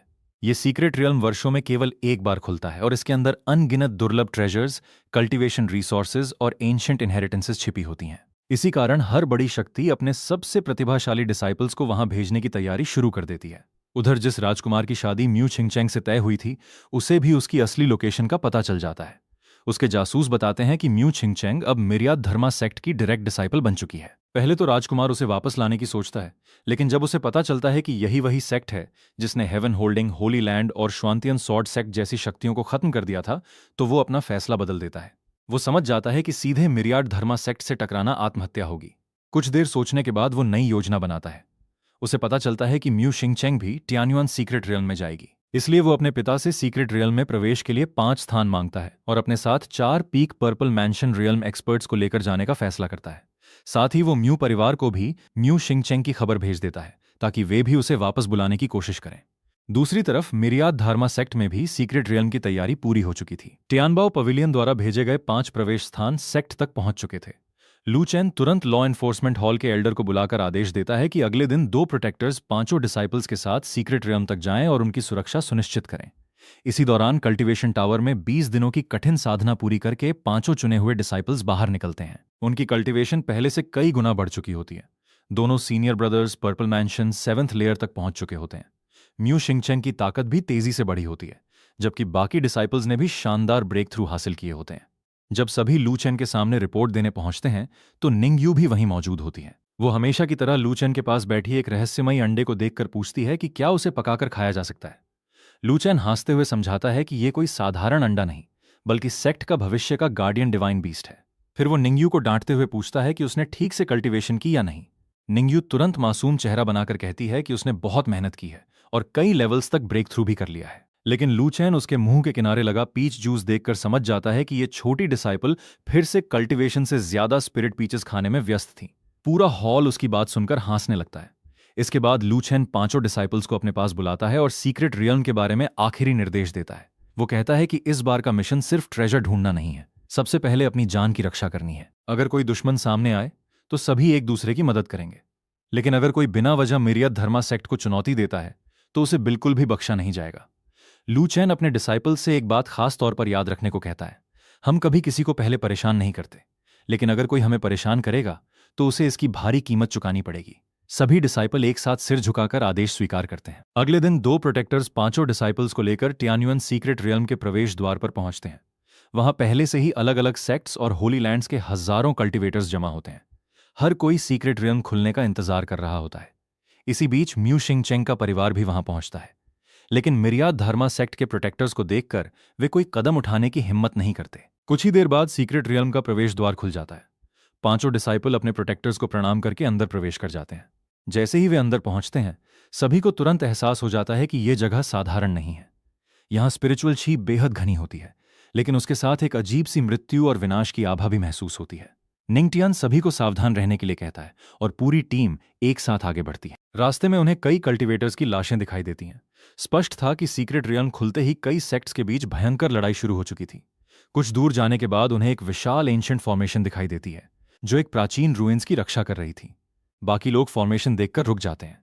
उनके अनुसार इतनी पुरानी फॉर्मेशन भी अभी तक केव वॉइड रियल्म के बराबर शक्ति रखती है, इसलिए पहले यहां आए किसी भी कल्टीवेटर ने इसे कभी नहीं तोड़ा। लेकिन निंगटियान फॉर्मेशन को ध्यान से देखकर शांत स्वर में कहता है कि शायद वो इसे तोड़ सकता है। उसकी बात सुनकर सभी चौंक जाते हैं। उसी समय अचानक सामने से वही राजकुमार अपने लोगों के साथ वहां पहुंच जाता है। म्यू छिंगचेंग उसे देखते ही नाराज हो जाती है और साफ कह देती है कि वो उससे कभी शादी नहीं करेगी। राजकुमार इसे फिर से गलतफहमी बताकर उसे अपने साथ चलने के लिए मनाने की कोशिश करता है, लेकिन इस बार निंगटियान और बाकी डिसाइपल्स बीच में आ जाते हैं। वे साफ शब्दों में कहते हैं कि अगर उसने उनकी सीनियर सिस्टर को फिर से परेशान किया तो उसे इसका पछतावा होगा। राजकुमार का धैर्य टूट जाता है। वो अपने आदमियों को आदेश देता है कि मिरियाद धर्मा सेक्ट के सभी लोगों को यहीं खत्म कर दिया जाए। दोनों पक्षों के बीच माहौल पल भर में युद्ध में बदल जाता है और सीक्रेट रियल्म के अंदर पहली बड़ी लड़ाई शुरू होने वाली थी। टियान्युएन सीक्रेट रियल्म के अंदर आगे बढ़ते हुए निंगटियान को सामने मौजूद विशाल एंशिएंट फॉर्मेशन दिखाई देती है। वो ध्यान से फॉर्मेशन का निरीक्षण करता है और समझ जाता है कि यह साधारण फॉर्मेशन नहीं है। भले ही लाखों साल बीत चुके हों, लेकिन इसकी गहराई आज भी उसकी वर्तमान फॉर्मेशन नॉलेज से कहीं अधिक थी। बाकी डिसाइपल उससे पूछते हैं कि अगर फॉर्मेशन तोड़ने के बाद सभी लोग अंदर घुस आए तो क्या फायदा होगा? क्या उन्हें कोई दूसरी जगह नहीं खोजनी चाहिए? लेकिन निंगटियान सिर हिलाकर कहता है कि वे यहां सिर्फ ट्रेजर लेने नहीं आए हैं। उनका असली उद्देश्य अनुभव और कल्टीवेशन है। अगर हर कठिनाई से बचकर भागेंगे तो इस ट्रायल का कोई मतलब ही नहीं रहेगा। वो सभी को पीछे हटने का आदेश देता है। इसके बाद निंगटियान अपनी पूरी ताकत एक मुक्के में इकट्ठा करता है और सीधे एंशिएंट फॉर्मेशन पर वार कर देता है। अगले ही पल जोरदार धमाका होता है। जिस फॉर्मेशन को पिछले कई वर्षों में अनगिनत प्रतिभाशाली कल्टीवेटर्स नहीं तोड़ पाए थे, वो निंगटियान के एक ही पंच से चकनाचूर हो जाती है। ये दृश्य देखकर आसपास मौजूद सभी कल्टीवेटर्स स्तब्ध रह जाते हैं। कोई विश्वास नहीं कर पाता कि इतना युवा कल्टीवेटर इतनी आसानी से एंशिएंट फॉर्मेशन तोड़ सकता है। फॉर्मेशन टूटते ही सभी लोग अंदर की ओर दौड़ पड़ते हैं। रूइंस के अंदर एक विशाल स्पिरिट हर्ब गार्डन छिपा हुआ था। निंगटियान तुरंत योजना बनाता है। वो अपने दो साथियों को स्पिरिचुअल हर्ब्स इकट्ठा करने भेज देता है, जबकि बाकी लोग बाहर खड़े होकर उनकी रक्षा करने लगते हैं। लेकिन इतने दुर्लभ स्पिरिचुअल हर्ब्स देखकर दूसरे सेक्ट्स के कल्टीवेटर्स लालच में आ जाते हैं। वे घोषणा करते हैं कि इतना बड़ा हर्ब गार्डन किसी एक सेक्ट का नहीं हो सकता। सभी स्पिरिचुअल हर्ब्स बराबर बांटे जाएंगे। निंगटियान साफ मना कर देता है। वो कहता है कि जिसने अपनी ताकत से मौका बनाया है, ट्रेजर उसी का होगा। ये सुनते ही कई सेक्ट्स एक साथ हमला कर देते हैं, लेकिन मिरियाद धर्मा सेक्ट के पांचों डिसाइपल बिना घबराए उनका सामना करते हैं। कुछ ही पलों में निंगटियान और उसके साथी दुश्मनों को पूरी तरह हरा देते हैं। कोई भी उनके सामने टिक नहीं पाता। पूरे हर्ब गार्डन के सभी दुर्लभ स्पिरिचुअल हर्ब्स सुरक्षित उनके हाथ लग जाते हैं। ट्रेजर इकट्ठा करने के बाद वे आगे बढ़ते हैं। कुछ दूरी पर उन्हें एक प्राचीन एल्केमी हॉल दिखाई देता है। हॉल के बाहर पहले से कई सेक्ट्स जमा थे। सभी दावा कर रहे थे कि उन्होंने भारी कीमत चुकाकर यहां तक पहुंचने का रास्ता बनाया है, इसलिए अंदर मौजूद ट्रेजर सिर्फ उन्हीं का होगा। लेकिन निंगटियान शांत स्वर में जवाब देता है कि सीक्रेट रियल्म में किसी ट्रेजर का कोई मालिक नहीं होता। जो अपनी क्षमता से उसे हासिल करे वही उसका असली अधिकारी है। ये बात सुनते ही फिर से लड़ाई शुरू हो जाती है। इस बार भी मिरियड धर्मा सेक्ट के डिसाइपल किसी को मौका नहीं देते। दुश्मनों को हराने के बाद वे सीधे एल्केमी हॉल के अंदर प्रवेश कर जाते हैं। हॉल के अंदर का दृश्य देखकर सभी की आंखें चमक उठती हैं। चारों तरफ अनगिनत पिल बॉटल्स रखी थीं। पहली नजर में ऐसा लग रहा था कि उन्हें असाधारण ट्रेजर मिल गया है, लेकिन जैसे ही निंग टियान एक पिल उठाकर देखता है, उसका चेहरा बदल जाता है। हजारों वर्षों के बीत जाने से उन सभी पिल्स की मेडिसिनल पावर पूरी तरह समाप्त हो चुकी थी। इतनी बड़ी उम्मीद एक पल में टूट जाती है। सभी थोड़ा निराश होते हैं, लेकिन निंग टियान कहता है कि सीक्रेट रियल्म में आगे अभी और भी मौके मिलेंगे। इसी बीच बाहर से फिर जबरदस्त लड़ाई की आवाज सुनाई देती है। कुछ लोग सीधे मिरियाद धर्मा सेक्ट के डिसाइपल्स पर हमला कर देते हैं। इस बार हमला साधारण लूट के लिए नहीं था। हमलावरों का उद्देश्य साफ था, मिरियाद धर्मा सेक्ट के सभी लोगों को यहीं खत्म करना। लड़ाई के दौरान निंग टियान एक हमलावर को जिंदा पकड़ लेता है और पूछता है कि उन्हें किसने भेजा है। शुरू में वो कुछ नहीं बोलता, लेकिन जब उसकी हार तय हो जाती है तब उसकी पहचान सामने आती है। वो टियानमो सेक्ट का इनर डिसाइपल था। निंग टियान उसके स्टोरेज रिंग की जांच करता है, लेकिन कोई खास सबूत नहीं मिलता। आखिरकार वो समझ जाता है कि सीक्रेट रियल्म खत्म होने के बाद इस मामले की पूरी जानकारी लू चेन को देनी होगी। अगर टियानमो सेक्ट ने सच में मिरियद धर्मा सेक्ट के डिसाइपल्स की हत्या की योजना बनाई है, तो उसका हिसाब सेक्ट मास्टर खुद करेंगे। इतना कहकर निंग टियान उस हमलावर को वहीं खत्म कर देता है। अब पांचों डिसाइपल सीधे टियानमो सेक्ट के लोगों को खोजने निकल पड़ते हैं। रास्ते में उन्हें कुछ घायल कल्टिवेटर्स दिखाई देते हैं। वे 100 फ्लावर्स वैली के डिसाइपल होते हैं। वे बताते हैं कि सीक्रेट रियल्म के अंदर टियानमो सेक्ट और कुछ दूसरी शक्तियां मिलकर छोटे छोटे सेक्ट्स के डिसाइपल्स का शिकार कर रही हैं। कई लोग पहले ही मारे जा चुके हैं। जब उन्हें पता चलता है कि उनके सामने खड़े लोग मिरियाड धर्मा सेक्ट के डिसाइपल हैं, तो वे राहत की सांस लेते हैं। उनके एल्डर्स ने पहले ही चेतावनी दी थी कि अगर सीक्रेट रियल्म में किसी पर भरोसा किया जा सकता है तो वो सिर्फ मिरियाड धर्मा सेक्ट है। वे विनती करते हैं कि आगे की यात्रा में उन्हें भी साथ रहने दिया जाए। निंग टियान उनकी बात मान लेता है। वो साफ कहता है कि ट्रेजर किसे मिलेगा ये सबकी अपनी किस्मत और क्षमता पर निर्भर करेगा, लेकिन जब तक वे साथ हैं कोई भी टियानमो सेक्ट उन पर आसानी से हमला नहीं कर पाएगा। दोनों टीमें साथ आगे बढ़ने लगती हैं। कुछ देर बाद दूर एक विशाल एंशिएंट रूइन दिखाई देता है। उसके प्रवेश द्वार के ऊपर एक विशाल तलवार का चिन्ह बना हुआ था। म्यू छिंगचेंग उसे देखकर कहती है कि संभव है ये कभी लिंगन सॉर्ड सेक्ट का मुख्य क्षेत्र रहा हो, लेकिन इतना शक्तिशाली एंशिएंट सॉर्ड सेक्ट आखिर पूरी तरह नष्ट कैसे हो गया? इस सवाल का जवाब अभी भी उस रहस्यमयी रूइन के अंदर छिपा हुआ था। लिंगन सॉर्ड सेक्ट के प्राचीन रूइंस की खोज जारी रखते हुए मिरियाद धर्मा सेक्ट के सभी डिसाइपल आगे बढ़ते हैं। हर जगह टूटी हुई इमारतें, बिखरे हुए सॉर्ड इंटेंट और एंशिएंट ऑरा साफ बता रहे थे कि कभी ये सेक्ट पूरे महाद्वीप की सबसे शक्तिशाली सॉर्ड फोर्सेस में से एक रहा होगा, लेकिन अब उसके वैभव का सिर्फ इतिहास ही बचा था। कुछ देर बाद सभी एक विशाल कल्टीवेशन टावर के सामने पहुंचते हैं। टावर के अंदर जाने के बाद उन्हें कोई कल्टीवेशन मैनुअल दिखाई नहीं देता। कई डिसाइपल सोचने लगते हैं कि शायद उनसे पहले आने वाले लोग सारी टेक्निक्स लेकर जा चुके हैं, लेकिन म्यू छिंगचेंग सभी को शांत रहने के लिए कहती है। वो खुद पूरे हॉल का ध्यान से निरीक्षण करने लगती है। अचानक उसके सामने की दुनिया बदल जाती है। वो खुद को एक अलग स्थान पर खड़ी पाती है, जहां एक प्राचीन सॉर्ड एक्सपर्ट उसकी प्रतीक्षा कर रहा होता है। वो व्यक्ति मुस्कुराकर कहता है कि म्यू छिंगचेंग की सॉर्ड टैलेंट असाधारण है। अगर वो पहले से किसी सेक्ट की डिसाइपल न होती तो वो उसे लिंगन सॉर्ड सेक्ट का अगला सक्सेसर जरूर बनाता। इसके बाद वो अपनी बची हुई स्पिरिचुअल विल से उसे अपनी सबसे शक्तिशाली विरासत सौंप देता है, हेवनली सॉर्ड टेक्निक। वो कहता है कि यही लिंगन सॉर्ड सेक्ट की सर्वोच्च सॉर्ड आर्ट है। अब उसके सेक्ट का अस्तित्व खत्म हो चुका है, इसलिए वो चाहता है कि यह टेक्निक किसी योग्य व्यक्ति तक पहुंचे। म्यू छिंगचेंग सम्मानपूर्वक उस सीनियर को प्रणाम करती है और टेक्निक स्वीकार कर लेती है। जब उसकी चेतना वापस लौटती है तो बाकी डिसाइपल उसका इंतजार कर रहे होते हैं। म्यू छिंगचेंग सभी को बताती है कि उसे एंशिएंट सॉर्ड इनहेरिटेंस मिल चुकी है। सभी सीनियर ब्रदर्स और सिस्टर्स खुशी से उसे बधाई देते हैं। निंग टियान मुस्कुराकर कहता है कि सेक्ट मास्टर हमेशा सिखाते हैं कि सभी डिसाइपल एक परिवार की तरह हैं, इसलिए किसी एक की सफलता पूरे सेक्ट की सफलता होती है। इसके बाद सभी लोग टावर के अगले ट्रायल की तरफ बढ़ते हैं। ये एक विशाल सॉर्ड टावर था। हर मंजिल पर सॉर्ड इंटेंट की परीक्षा होती थी। कई सेक्ट्स के प्रतिभाशाली डिसाइपल तीसरी मंजिल से आगे नहीं बढ़ पा रहे थे, लेकिन मिरियाद धर्मा सेक्ट के पांचों डिसाइपल आसानी से चौथी और पांचवीं मंजिल पार कर लेते हैं। बाहर खड़े सभी कल्टीवेटर्स ये देखकर हैरान रह जाते हैं। जब उन्हें पता चलता है कि ये पांचों मिरियाद धर्मा सेक्ट के डिसाइपल हैं तो कोई भी आश्चर्य नहीं करता। आखिर यही वो सेक्ट था जिसने होली लैंड्स तक को हरा दिया था। कुछ ही देर में पांचों डिसाइपल छठी मंजिल भी पार कर लेते हैं।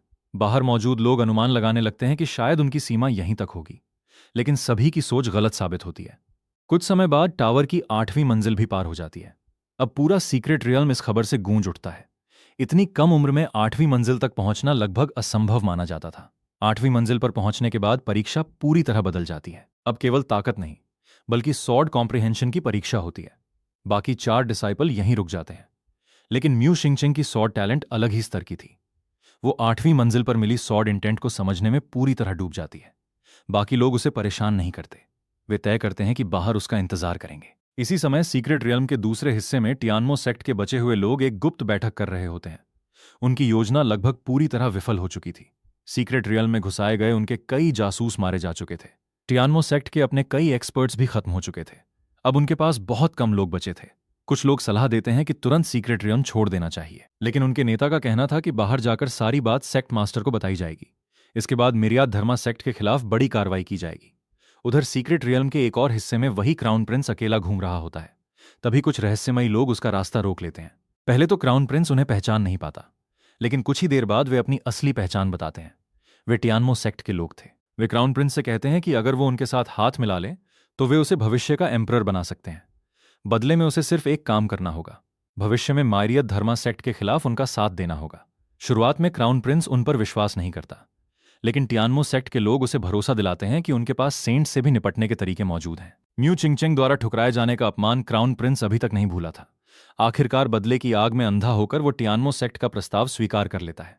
उधर सॉर्ड टावर में म्यू चिंगचेंग 8वीं मंजिल की पूरी सॉर्ड इंटेंट समझ लेती है। जब वो बाहर आती है तो सभी उसकी तारीफ करते हैं। निंग टियान कहता है कि उसकी एंशिएंट सॉर्ड डाओ बॉडी के कारण सॉर्ड डाओ में उसकी टैलेंट पूरे सेक्ट में सबसे ऊंची है। लेकिन तभी पता चलता है कि उनकी एक जूनियर सिस्टर अभी तक टावर से बाहर नहीं आई है। असल में वो सीधे 9वीं मंजिल तक पहुंच चुकी थी। 9वीं मंजिल पर एक प्राचीन रेमनेंट सोल उसका इंतजार कर रही थी। वो स्वयं को लिंगन सॉर्ड सेक्ट का अंतिम सेक्ट मास्टर बताता है।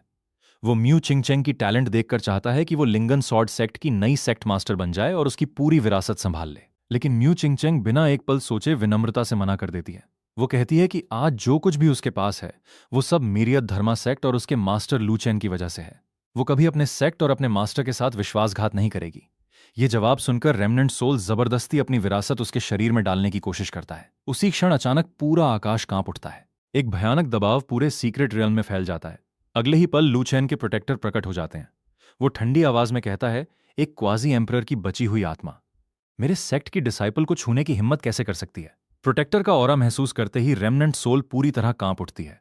उसे तुरंत समझ आ जाता है कि उसके सामने खड़ा व्यक्ति उसकी कल्पना से भी कहीं अधिक शक्तिशाली है, और पहली बार उसे एहसास होता है कि मिरियत धर्मा सेक्ट की असली ताकत उसके अनुमान से कहीं ज्यादा भयानक है। उसका ऑरा महसूस करते ही पूरी जगह कांप उठती है। रेमनेंट सोल एक नजर में समझ जाती है कि उसके सामने कोई साधारण एक्सपर्ट नहीं बल्कि एक ग्रेट एम्परर खड़ा है। वो तुरंत सम्मान के साथ झुक जाता है। उसे अब एहसास हो चुका था कि जिस सेक्ट की वो डिसाइपल है उसकी नींव उसकी कल्पना से भी कहीं अधिक भयानक है। प्रोटेक्टर ठंडी आवाज में पूछता है कि आखिर उसकी हिम्मत कैसे हुई मिरियाड धर्मा सेक्ट की डिसाइपल को जबरदस्ती अपने सेक्ट में शामिल करने की। बूढ़ा सॉर्ड मास्टर तुरंत अपनी गलती स्वीकार कर लेता है। वो बताता है कि उसने म्यू चिंगचेंग की सॉर्ड टैलेंट देखकर जल्दबाजी कर दी। उसका कोई बुरा इरादा नहीं था। वो केवल चाहता था कि लिंगन सॉर्ड सेक्ट की विरासत किसी योग्य उत्तराधिकारी तक पहुंच जाए। प्रोटेक्टर उसे एक मौका देता है। वो कहता है कि अगर वो सच में जीवित रहना चाहता है तो लिंगन सॉर्ड सेक्ट का अतीत भूलकर मिरियत धर्मा सेक्ट में शामिल हो जाए। बूढ़ा पहले तो चौंक जाता है। वो बताता है कि उसकी आत्मा अब केवल रेमनेंट सोल बन चुकी है। वो किसी भी समय पूरी तरह समाप्त हो सकता है। लेकिन प्रोटेक्टर मुस्कुराकर कहता है कि सेक्ट मास्टर लू चेन के पास उसे बचाने का तरीका है। अगर वो मिरियत धर्मा सेक्ट का एल्डर बनने को तैयार हो जाए तो उसे सोल नरिशिंग पिल दी जाएगी, जिससे उसकी सोल स्थिर हो जाएगी। कुछ पल सोचने के बाद बूढ़ा सॉर्ड मास्टर भावुक हो जाता है। वो सम्मान के साथ सिर झुकाकर मिरियत धर्मा सेक्ट में शामिल होने के लिए तैयार हो जाता है। इस तरह लिंगन सॉर्ड सेक्ट का अंतिम सेक्ट मास्टर आधिकारिक रूप से इनर सेक्ट एल्डर बन जाता है। इसके बाद उसकी रेमनेंट सोल फिर से एंशिएंट सॉर्ड के अंदर लौट जाती है और भविष्य में सेक्ट की सेवा करने का वादा करती है। उधर सीक्रेट रियल्म के बाहर बड़ी संख्या में कल्टिवेटर्स जमा हो चुके थे।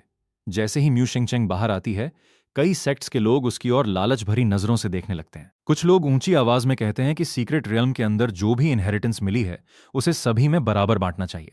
दूसरे लोग भी उनका समर्थन करने लगते हैं। लेकिन निंग टियान तुरंत समझ जाता है कि भीड़ को भड़काने वाले वही लोग हैं जो पहले भी मिरियट धर्मा सेक्ट के खिलाफ षड्यंत्र कर चुके थे। वो बिना किसी डर के आगे बढ़कर कहता है कि सीक्रेट रियल्म में ट्रेजर उसी का होता है जो अपनी ताकत से उसे हासिल करे। अगर किसी को आपत्ति है तो सामने आकर लड़ सकता है। ये सुनते ही कुछ लोग हमला करने की कोशिश करते हैं, लेकिन मिरियट धर्मा सेक्ट के डिसाइपल अपना फॉर्मेशन बनाकर खड़े हो जाते हैं। कुछ ही पलों में हमलावर पूरी तरह पीछे हटने पर मजबूर हो जाते हैं। इसी दौरान म्यू चिंगचेंग एक और बड़ा काम कर देती है। वो पूरी सॉर्ड टावर को ही अपने स्टोरेज ट्रेजर में समा लेती है। ये देखकर सभी कल्टिवेटर्स स्तब्ध रह जाते हैं। इतना विशाल एंशिएंट ट्रेजर कोई अपने साथ भी ले जा सकता है, ये किसी ने कभी नहीं सोचा था। तभी अचानक पूरी सीक्रेट रियल्म जोरों से कांपने लगती है। जमीन फटने लगती है, आसमान में दरारें दिखाई देने लगती हैं। सभी एक्सपर्ट्स तुरंत समझ जाते हैं कि सीक्रेट रियल्म अब टूटने वाला है। हर कोई जितनी जल्दी हो सके बाहर निकलने लगता है। मायरियत धर्मा सेक्ट के 5 डिसाइपल भी तुरंत सीक्रेट रियम से बाहर आ जाते हैं। बाहर पहले से सेक्ट के प्रोटेक्टर्स उनका इंतजार कर रहे थे। सभी सुरक्षित लौट आते हैं। इसी समय लू चेन के सेक्ट में पड़ा डिवाइन बीस्ट एग भी आखिरकार फूट जाता है। अंडे के अंदर से एक छोटा सा अजीब दिखने वाला जीव बाहर निकलता है। शुरुआत में सभी उसे देखकर हैरान रह जाते हैं। उसके शरीर पर बाल भी नहीं होते और वो किसी साधारण पिल्ले जैसा दिखाई देता है। लेकिन सिस्टम तुरंत उसकी जानकारी दिखाता है। ये कोई साधारण जानवर नहीं, बल्कि मिरियत धर्मा सेक्ट का भविष्य का गार्डियन डिवाइन बीस्ट था। छोटी निंगयू उसे देखते ही खुश हो जाती है। वो लू चेन से विनती करती है कि उसे ये छोटा सा डिवाइन बीस्ट खेलने के लिए दे दिया जाए। लू चेन हंसते हुए मना कर देता है। वो कहता है कि ये भविष्य में पूरे सेक्ट की रक्षा करेगा। हालांकि वो निंगयू से वादा करता है कि वो इसके साथ खेल सकती है। इसके बाद लू चेन उस डिवाइन बीस्ट का नाम रखता है लूडू। छोटा लूडू तुरंत निंगयू के पीछे पीछे भागने लगता है और दोनों जल्दी ही अच्छे दोस्त बन जाते हैं। इसी दौरान सिस्टम फिर से रिवॉर्ड जारी करता है। इस बार लू चेन को 4 ग्रेट सेंट एल्केमिस्ट्स और 4 ग्रेट सेंट आर्टिफैक्ट रिफाइनर्स प्राप्त होते हैं। कुछ ही पलों में 8 एक्सपर्ट सेक्ट के सामने प्रकट होकर लू चेन को प्रणाम करते हैं। लू चेन उनका स्वागत करता है और कहता है कि अब मिरियत धर्मा सेक्ट को एल्केमी और आर्टिफैक्ट रिफाइनिंग में भी सबसे आगे जाना होगा। वो आदेश देता है कि सेक्ट के भीतर जिन डिसाइपल्स की टैलेंट एल्केमी या आर्टिफैक्ट रिफाइनिंग में हो, उन्हें चुनकर अलग अलग प्रशिक्षण दिया जाए। सभी नए एल्डर्स तुरंत काम शुरू करने निकल जाते हैं। उसी समय सीक्रेट रियम से लौटे 5 डिसाइपल भी लू चेन के सामने उपस्थित होते हैं। लू चेन उनकी इस बार की ट्रायल परफॉर्मेंस से बेहद खुश होता है। वो तीनों नए प्रतिभाशाली डिसाइपल्स को कोर डिसाइपल घोषित कर देता है। बाकी 2 डायरेक्ट डिसाइपल्स की भी खूब प्रशंसा करता है और कहता है कि अगर उन्हें किसी भी रिसोर्स की जरूरत हो तो वे सीधे उससे मांग सकते हैं। इसके बाद म्यू चिंगचेंग लू चेन से एक निजी अनुरोध करती है। वो बताती है कि उसका परिवार उसकी शादी ली हाओयांग से जबरदस्ती करवाना चाहता है। वो किसी भी हालत में वो शादी नहीं करना चाहती। लू चेन मुस्कुराकर कहता है कि अगर उसने ये बात न भी कही होती तब भी वो इस मामले को जल्द सुलझाने वाला था। वो फैसला करता है कि अगले ही दिन वो खुद म्यू चिंगचेंग के साथ उसके घर जाएगा और ये विवाह हमेशा के लिए खत्म कर देगा। इतने में निंग टियन भी आगे बढ़ता है। वो लू चेन को सीक्रेट रियल्म में हुए टियानमो सेक्ट के षड्यंत्र की पूरी जानकारी देता है। वो बताता है कि टियानमो सेक्ट केवल मिरियात धर्मा सेक्ट के पीछे नहीं था। वे सीक्रेट रियल्म में जितने भी बड़े सेक्ट्स के प्रतिभाशाली डिसाइपल थे, सभी की हत्या करना चाहते थे। लू चेन ये सुनकर हल्की मुस्कान देता है। उसे महसूस हो जाता है कि टियानमो सेक्ट अब खुद चलकर उसके सामने आने वाला है। उधर दूसरी तरफ क्राउन प्रिंस भी अपने एम्पायर लौट चुका था। वो एम्परर के सामने झूठी कहानी सुनाता है। वो दावा करता है कि म्यू चिंगचेंग और मिरियत धर्मा सेक्ट के लोगों ने बिना किसी वजह के उस पर जानलेवा हमला किया। ये सुनते ही एम्परर क्रोधित हो उठता है। वो तुरंत म्यू फैमिली से जवाब मांगने का फैसला करता है। लेकिन महल के कुछ अनुभवी लोग महसूस कर लेते हैं कि क्राउन प्रिंस पहले जैसा नहीं रहा। उन्हें जरा भी अंदाजा नहीं था कि उसके पीछे अब टियानमो सेक्ट जैसी खतरनाक शक्ति काम कर रही थी और बहुत जल्द पूरा एम्पायर एक नए तूफान में फांसने वाला था। म्यू चिंगचेंग से किया हुआ वादा निभाने के लिए लू चेन आखिरकार उसके साथ हेवनली डोमेन डायनेस्टी की राजधानी की ओर रवाना होता है। इस बार उसके साथ निंग टियान, निंग यू, म्यू चिंगचेंग और गार्डियन डिवाइन बीस्ट लूडू भी होते हैं। रास्ते भर निंग यू बेहद उत्साहित रहती है। वो बार बार लू चेन से पूछती है कि वे आखिर कब चलेंगे। दूसरी तरफ छोटा लूडू भी हर बात पर उछल कूद करता रहता है। कुछ ही समय बाद सभी लोग इंपीरियल सिटी के बाहर पहुंच जाते हैं। निंग यू शहर में घुसते ही इधर उधर की दुकानों को देखकर खुश हो जाती है। कभी उसे कैंडिड हॉथॉर्न चाहिए होता है तो कभी मिट्टी के खिलौने। लू चेन मुस्कुराते हुए उसकी हर छोटी सी इच्छा पूरी करता चलता है। इसी दौरान अचानक कुछ घमंडी युवक उनका रास्ता रोक लेते हैं। उनका यंग मास्टर निंग यू की गोद में बैठे लूडू को देखकर लालच में आ जाता है। वो पहले 100 लो ग्रेड स्पिरिट स्टोन्स देकर लूडू को खरीदने की बात करता है, लेकिन निंग यू तुरंत मना कर देती है। वो गुस्से में कहती है कि लूडू कोई स्पिरिट पेट नहीं, बल्कि मिरियत धर्मा सेक्ट का गार्डियन डिवाइन बीस्ट है। उसे किसी कीमत पर बेचा नहीं जा सकता। यंग मास्टर का चेहरा तुरंत बदल जाता है। वो कहता है कि इस शहर में जिस चीज पर उसकी नजर पड़ जाए उसे हासिल करने से कोई नहीं रोक सकता। अब वो खरीदने के बजाय जबरदस्ती लूडू छीनने की कोशिश करता है, लेकिन अगले ही पल म्यू चिंगचेंग उसके सामने आकर खड़ी हो जाती है। वो उसे आखिरी चेतावनी देती है कि अभी भी पीछे हट जाए। यंग मास्टर अपनी असली पहचान बताता है। वो हेवनली डोमेन डायनेस्टी का सेकंड प्रिंस था। उसे पूरा विश्वास था कि इंपीरियल फैमिली का नाम सुनते ही सामने वाले डर जाएंगे, लेकिन म्यू चिंगचेंग के चेहरे पर जरा भी डर नहीं दिखाई देता। सेकंड प्रिंस अपने सैनिकों को हमला करने का आदेश दे देता है। कुछ ही क्षणों में उसकी पूरी सेना म्यू चिंगचेंग पर टूट पड़ती है, लेकिन लड़ाई शुरू होते ही सभी सैनिक हवा में उड़ने लगते हैं। म्यू चिंगचेंग अकेले ही उन्हें पल भर में हरा देती है। सेकंड प्रिंस गुस्से से पागल हो जाता है और इंपीरियल गार्ड्स को बुला लेता है। ये देखकर आसपास के लोग सोचने लगते हैं कि अब सामने वाली लड़की की मौत तय है। लेकिन जैसे ही इंपीरियल गार्ड्स हमला करने की कोशिश करते हैं, म्यू चिंगचेंग एक ही वार में उन्हें भी परास्त कर देती है। आखिरकार सेकंड प्रिंस खुद युद्ध में उतरता है, लेकिन उसका भी वही हाल होता है। कुछ ही क्षणों में उसकी जान चली जाती है। इंपीरियल सिटी के बीचों बीच सेकंड प्रिंस की मौत से पूरा शहर दहल उठता है। उसी समय इंपीरियल पैलेस तक खबर पहुंच जाती है कि किसी ने खुलेआम सेकंड प्रिंस की हत्या कर दी है। पूरी इंपीरियल आर्मी तुरंत वहां पहुंच जाती है, लेकिन उनके सामने खड़ी म्यू शिंगचेंग की सेंट रियल्म ऑरा महसूस करते ही सभी सैनिक रुक जाते हैं। इसी समय लू चेन आगे बढ़ता है। वो शांत स्वर में घोषणा करता है कि आज वो लड़ाई करने नहीं आया। वो सिर्फ अपनी डायरेक्ट डिसाइपल म्यू छिंगचेंग की ओर से उसकी जबरदस्ती तय की गई शादी तोड़ने आया है। ये सुनते ही इंपीरियल फैमिली के मंत्री और एल्डर्स भड़क उठते हैं। वे कहते हैं कि इंपीरियल डायनेस्टी के साथ तय हुई शादी कोई मजाक नहीं होती, जिसे कोई भी आकर तोड़ दे। लेकिन लू चेन साफ शब्दों में कह देता है कि किसी लड़की की इच्छा के विरुद्ध होने वाला विवाह कभी स्वीकार नहीं किया जा सकता। वो आखिरी बार पूछता है, क्या वे ये विवाह शांति से समाप्त करेंगे या फिर ताकत से? इंपीरियल फैमिली इसे अपनी बेइज्जती समझती है। इसी समय इंपीरियल डायनेस्टी के 3 छिपे हुए सेंट रियल्म एंसेस्टर्स अपनी साधना छोड़कर बाहर आ जाते हैं। उनकी उपस्थिति से पूरा इंपीरियल सिटी कांप उठता है। सभी को लगता है कि अब मिरियाड धर्मा सेक्ट के लोगों के लिए बचना असंभव होगा। लेकिन लू चेन के प्रोटेक्टर्स बिल्कुल शांत खड़े रहते हैं। उनमें से एक प्रोटेक्टर आगे बढ़ता है। उसका ऑरा फैलते ही तीनों सेंट एंसेस्टर्स के चेहरे का रंग उड़ जाता है। वे समझ जाते हैं कि सामने वाला उनसे कई गुना अधिक शक्तिशाली है, लेकिन फिर भी इंपीरियल फैमिली अपनी प्रतिष्ठा बचाने के लिए लड़ने का फैसला करती है। इसी दौरान प्रोटेक्टर की नजर क्राउन प्रिंस के महल की तरफ जाती है। उसे वहां 2 संदिग्ध लोग छिपे हुए दिखाई देते हैं। सिस्टम उनकी पहचान तुरंत बता देता है। वे दोनों टियानमो सेक्ट के सेंट लेवल एक्सपर्ट्स थे, जो काफी समय से क्राउन प्रिंस के साथ मिलकर षड्यंत्र रच रहे थे। अब सारा सच सामने आ चुका था। लू चेन इंपीरियल एम्परर से पूछता है कि क्या उसे अभी भी लगता है कि उसका बेटा निर्दोष है। एम्परर पहले तो इस बात से इनकार करता है, लेकिन जैसे ही दोनों टियानमो सेक्ट एक्सपर्ट्स पकड़े जाते हैं, क्राउन प्रिंस का चेहरा उतर जाता है। पूछताछ के दौरान सच्चाई सामने आ जाती है। क्राउन प्रिंस ने सीक्रेट रियल्म के अंदर ही टियानमो सेक्ट से हाथ मिला लिया था। बदले में टियानमो सेक्ट उसे भविष्य का एम्परर बनाने का वादा कर चुकी थी। इतना ही नहीं, मिरियाड धर्मा सेक्ट और म्यू चिंगचेंग के खिलाफ पूरी साजिश भी उसी ने रची थी। ये सुनते ही इंपीरियल एम्परर पूरी तरह टूट जाता है। उसे समझ आ जाता है कि उसका अपना बेटा डीमन सेक्ट के साथ मिल चुका है। क्राउन प्रिंस डर के मारे तुरंत घुटनों पर बैठ जाता है। वो रोते हुए कहता है कि यह सब टियानमो सेक्ट के बहकावे में आकर हुआ था। वो म्यू छिंगचेंग से विवाह तोड़ने के लिए भी तैयार हो जाता है और अपनी जान की भीख मांगता है। लेकिन लू चेन इस पूरे मामले को अब केवल शादी का विवाद नहीं मानता। उसी समय सिस्टम की आवाज गूंजती है, न्यू मिशन रिलीज्ड। टियानमो सेक्ट ने मिरियाद धर्मा सेक्ट के डिसाइपल्स की हत्या की साजिश रची है। मिशन, टियानमो सेक्ट का पूर्ण विनाश। मिशन पूरा होने पर विशेष रिवॉर्ड मिलेगा।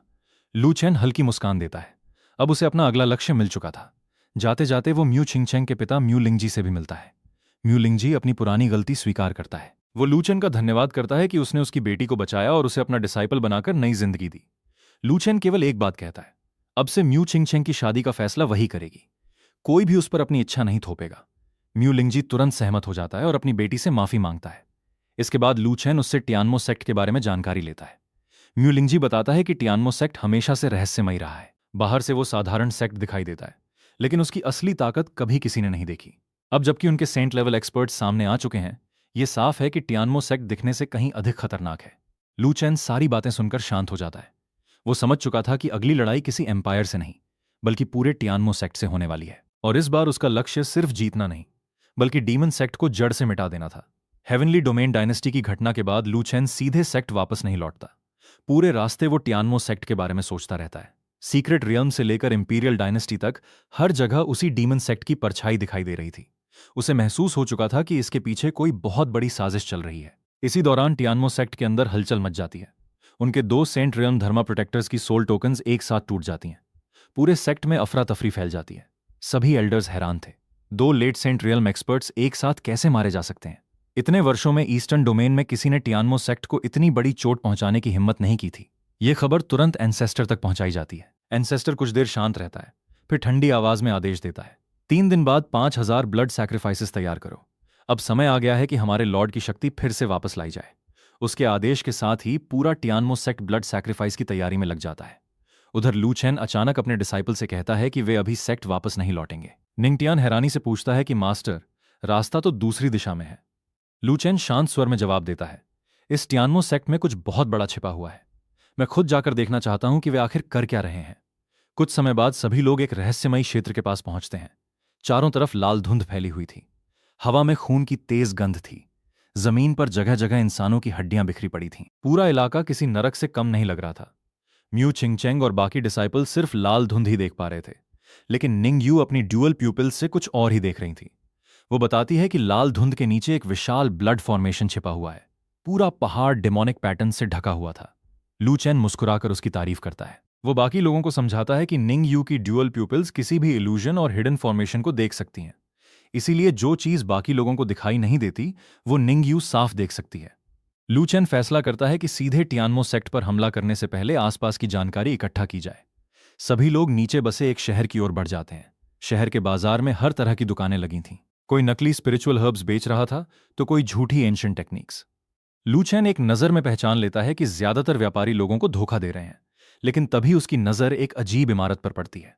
बाहर से वो सामान्य ब्रोकरेज हाउस लग रही थी, लेकिन अंदर से लगातार भय और निराशा की आवाजें आ रही थीं। लू चेन बिना देर किए अंदर चला जाता है। जैसे ही वो प्रवेश करता है, मालिक मुस्कुराकर पूछता है कि उसे किस तरह के सर्वेंट्स चाहिए। लू चेन का चेहरा तुरंत ठंडा हो जाता है। वो सीधे पूछता है, तुम्हारे पीछे असली मालिक कौन है? ब्रोकर पहले तो घमंड दिखाता है। वो कहता है कि अगर परेशानी खड़ी की तो कोई भी जिंदा बाहर नहीं जाएगा, लेकिन लू चेन उसे आखिरी मौका देता है। अगर वो सच बता दे तो शायद उसकी जान बच जाए। डर के मारे ब्रोकर तुरंत सिटी लॉर्ड को संदेश भेज देता है। उधर लू चेन सभी कैद बच्चों के पिंजरे खुलवा देता है। बच्चे बाहर आते ही रोने लगते हैं। निंगयू तुरंत उन्हें खाना खिलाने लगती है। इन्हीं बच्चों में लू चेन की नजर दो जुड़वां बहनों पर पड़ती है। उन्हें देखते ही सिस्टम तुरंत प्रतिक्रिया देता है। दोनों बहनों के शरीर में बेहद दुर्लभ सन एंड मून ट्विन सोल्स मौजूद थे। अगर सही कल्टीवेशन टेक्निक मिले तो भविष्य में उनकी ताकत बेहद भयानक हो सकती थी। लू चेन तुरंत समझ जाता है कि उसे फिर दो असाधारण प्रतिभाएं मिल गई हैं। वो दोनों बहनों से प्यार से उनका नाम पूछता है। बड़ी बहन अपना नाम जियांग जिंग बताती है। छोटी बहन का नाम जियांग यिंग था। रोते हुए दोनों बहनें अपनी पूरी कहानी सुनाती हैं। कुछ दिन पहले काले कपड़े पहने लोगों ने उनके गांव पर हमला किया। उनके माता पिता और पूरे परिवार की हत्या कर दी गई। इतना ही नहीं, सीक्रेट टेक्निक से उनके शरीर का सारा ब्लड एसेंस भी निकाल लिया गया। इसके बाद दोनों बहनों को पकड़कर इस ब्रोकरेज हाउस में बेचने के लिए लाया गया। उनकी कहानी सुनकर सभी डिसाइपल गुस्से से भर उठते हैं। इसी समय ब्रोकरेज हाउस का असली मालिक अपने आदमियों के साथ वहां पहुंच जाता है। वो आते ही लू चेन को धमकी देता है कि उसकी दुकान में हंगामा करने की कीमत बहुत भारी पड़ेगी, लेकिन लू चेन बिल्कुल शांत रहता है। वो केवल एक सवाल पूछता है, इन बच्चों को पकड़कर यहां क्यों रखा गया है? शुरू में वो आदमी रिश्वत देने की कोशिश करता है। वो कहता है कि अगर लू चेन चाहें तो वो कुछ बच्चे उसे भी दे सकता है और आज की बात यहीं खत्म हो जाएगी। लेकिन लू चेन उसकी बात पूरी होने से पहले ही उसे घुटनों पर झुका देता है। वो आखिरी बार चेतावनी देता है, अगर 3 तक गिनने से पहले सच नहीं बताया तो उसका एक एक हाथ तोड़ दिया जाएगा। डर के मारे आखिरकार वो सब कुछ कबूल कर लेता है। वो बताता है कि यह पूरा कारोबार टियानमो सेक्ट के आदेश पर चल रहा है। इन बच्चों को कुछ दिनों बाद टियानमो सेक्ट भेजा जाना था, लेकिन आगे उनका क्या किया जाता ये उसे भी नहीं पता। सच्चाई सामने आते ही लू चेन समझ जाता है कि टियानमो सेक्ट सिर्फ हत्या ही नहीं कर रहा, वे पूरे ईस्टर्न डोमेन से प्रतिभाशाली बच्चों को भी गुप्त रूप से इकट्ठा कर रहे हैं। ऐसा लग रहा था कि वे किसी बहुत बड़े ब्लड रिचुअल की तैयारी कर रहे थे। लू चेन बिना कोई दया दिखाए उस आदमी को वहीं खत्म कर देता है। इसके बाद वो सभी कैद बच्चों को आजाद करा देता है। वो प्रोटेक्टर शेन को आदेश देता है कि सभी बच्चों को वॉरशिप में बैठाकर सुरक्षित मिरियाद धर्मा सेक्ट पहुंचाया जाए। दोनों जुड़वा बहनों जियांग जिंग और जियांग यिंग को सीधे इनर सेक्ट में भर्ती करने का फैसला किया जाता है। बाकी बच्चों की भी सुरक्षा और कल्टीवेशन की पूरी जिम्मेदारी सेक्ट उठाने वाला था। इसके बाद लू चेन निंग टियान और बाकी डिसाइपल की ओर देखता है। वो कहता है, तुम सब सेक्ट वापस जाओ, इन बच्चों की व्यवस्था करो। फिर उसकी आवाज गंभीर हो जाती है, मैं अकेला टियानमो सेक्ट जाकर देखूंगा कि आखिर उनके पीछे कौन सा राज छिपा है। सभी डिसाइपल उसके आदेश का पालन करते हैं, जबकि लू चेन अकेले ही टियानमो सेक्ट की ओर बढ़ जाता है। उसे अंदाजा था कि इस बार वो सीधे दुश्मन के अड्डे में प्रवेश करने वाला है। लू चेन अकेले ही टियानमो सेक्ट की ओर बढ़ता है। जैसे जैसे वो सेक्ट के करीब पहुंचता है, उसके मन में एक अजीब सी बेचैनी बढ़ने लगती है। उसे महसूस होता है कि टियानमो सेक्ट के अंदर कोई ऐसी शक्ति छिपी है जो पूरे ईस्टर्न डोमेन के लिए बड़ा खतरा बन सकती है। उधर टियानमो सेक्ट की गहराई में छिपी एक रेमनेंट सोल भी अचानक इस बेचैनी को महसूस करती है।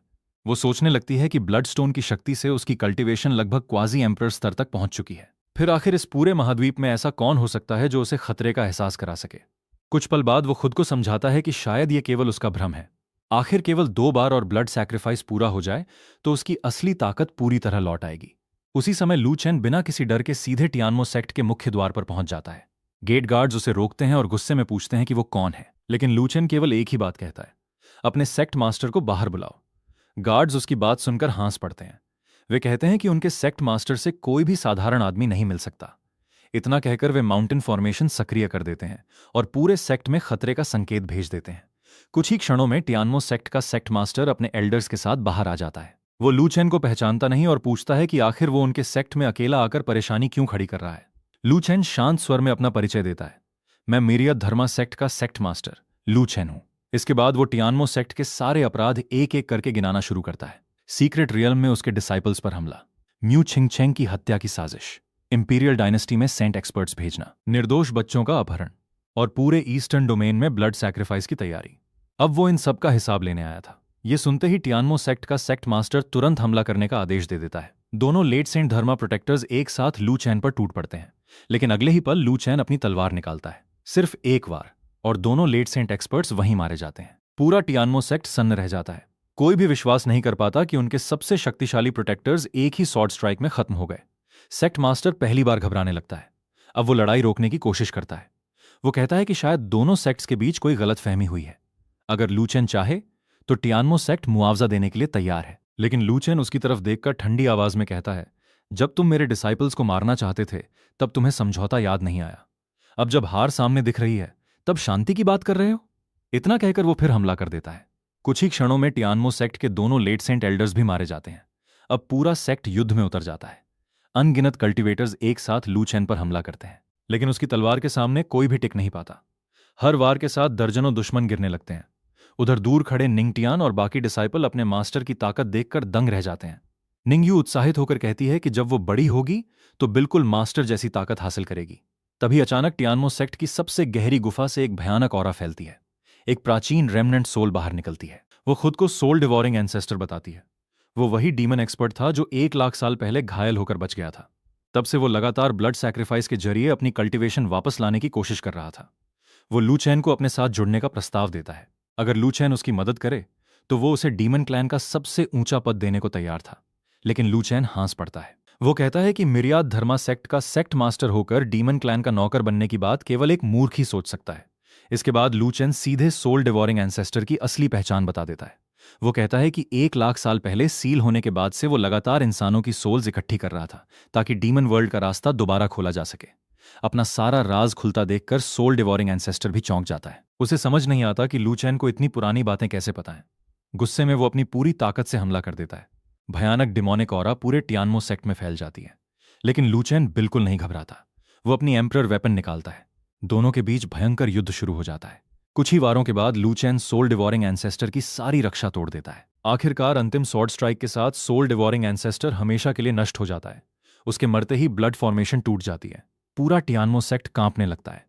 लू चैन समझ जाता है कि इस सेक्ट को छोड़ना भविष्य के लिए खतरा होगा, इसलिए वो पूरी डिमोनिक फॉर्मेशन, ब्लड ऑल्टर और सोल रिफाइनिंग अरे को पूरी तरह नष्ट कर देता है। अब टियानमो सेक्ट का अस्तित्व हमेशा के लिए समाप्त हो चुका था। सभी डिसाइपल अपने मास्टर का स्वागत करते हुए सेक्ट लौट आते हैं। वहां पहुंचकर लू चैन सबसे पहले उन सभी बच्चों की व्यवस्था करता है जिन्हें उसने बचाया था। जिन बच्चों ने अभी तक कल्टीवेशन शुरू नहीं की थी, उनके रहने, खाने और पढ़ाई की पूरी जिम्मेदारी सेक्ट उठाता है। दोनों प्रतिभाशाली जुड़वा बहनें जियांगजिंग और जियांग यिंग को सीधे इनर सेक्ट में भर्ती कर लिया जाता है। बाकी बच्चों को भी मीनियल डिसाइपल्स बनाकर सुरक्षित जीवन दिया जाता है। उसी समय सिस्टम की आवाज गूंजती है, mission complete, Tianmo sect successfully destroyed. Reward के रूप में लू चैन को एक विशाल गिफ्ट पैक मिलता है। उसे दुर्लभ spiritual medicines, 100 dragon scale fire trees, एक कल्टीवेशन एनहांसमेंट कार्ड और 4 बेहद शक्तिशाली रेड समन कार्ड्स प्राप्त होते हैं। लू चैन तुरंत कल्टीवेशन कार्ड का उपयोग करता है। अगले ही पल उसकी कल्टीवेशन एक बार फिर ब्रेक थ्रू कर जाती है। इसके बाद वो 4 रेड समन कार्ड्स भी एक्टिवेट कर देता है। कुछ ही क्षणों में 4 अत्यंत शक्तिशाली एल्डर्स मिरियड धर्मा सेक्ट में प्रकट होते हैं। उनकी ऑरा इतनी भयानक होती है कि पूरे सेक्ट के डिसाइपल घबरा जाते हैं, लेकिन लू चैन सभी को शांत करते हुए बताता है कि ये दुश्मन नहीं बल्कि मिरियाड धर्मा सेक्ट के नए एल्डर्स हैं।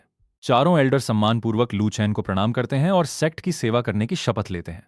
टियानमो सेक्ट के विनाश के कुछ दिनों बाद टियानियन सेक्ट और 100 फ्लावर्स वैली के एल्डर्स अपने डिसाइपल्स के साथ आधिकारिक रूप से मिरियाद धर्मा सेक्ट पहुंचते हैं। उनका उद्देश्य केवल धन्यवाद देना नहीं था, बल्कि उस रहस्यमयी सेक्ट को अपनी आंखों से देखना भी था जिसने कुछ ही समय में पूरे ईस्टर्न डोमेन का संतुलन बदल दिया था। जैसे ही वे माउंटेन गेट के अंदर प्रवेश करते हैं, सभी एल्डर दंग रह जाते हैं। पूरे सेक्ट में स्पिरिचुअल छी इतनी घनी थी कि केवल कुछ ही कदम चलने के बाद उनकी कल्टीवेशन अपने आप बढ़ने लगती है। कुछ एल्डर्स तो वहीं खड़े खड़े ब्रेक थ्रू के करीब पहुंच जाते हैं। वे बड़ी मुश्किल से अपनी स्पिरिचुअल पावर दबाते हैं। उनमें से एक एल्डर कहता है कि अगर अभी ब्रेक थ्रू शुरू हो गया तो सेक्ट मास्टर के सामने ये बहुत बड़ी बदतमीजी होगी। सभी लोग खुद को संभालते हुए आगे बढ़ते हैं। मैं हॉल पहुंचने पर लू चैन उनका स्वागत करता है। दोनों सेक्ट्स के एल्डर्स सम्मानपूर्वक प्रणाम करते हैं।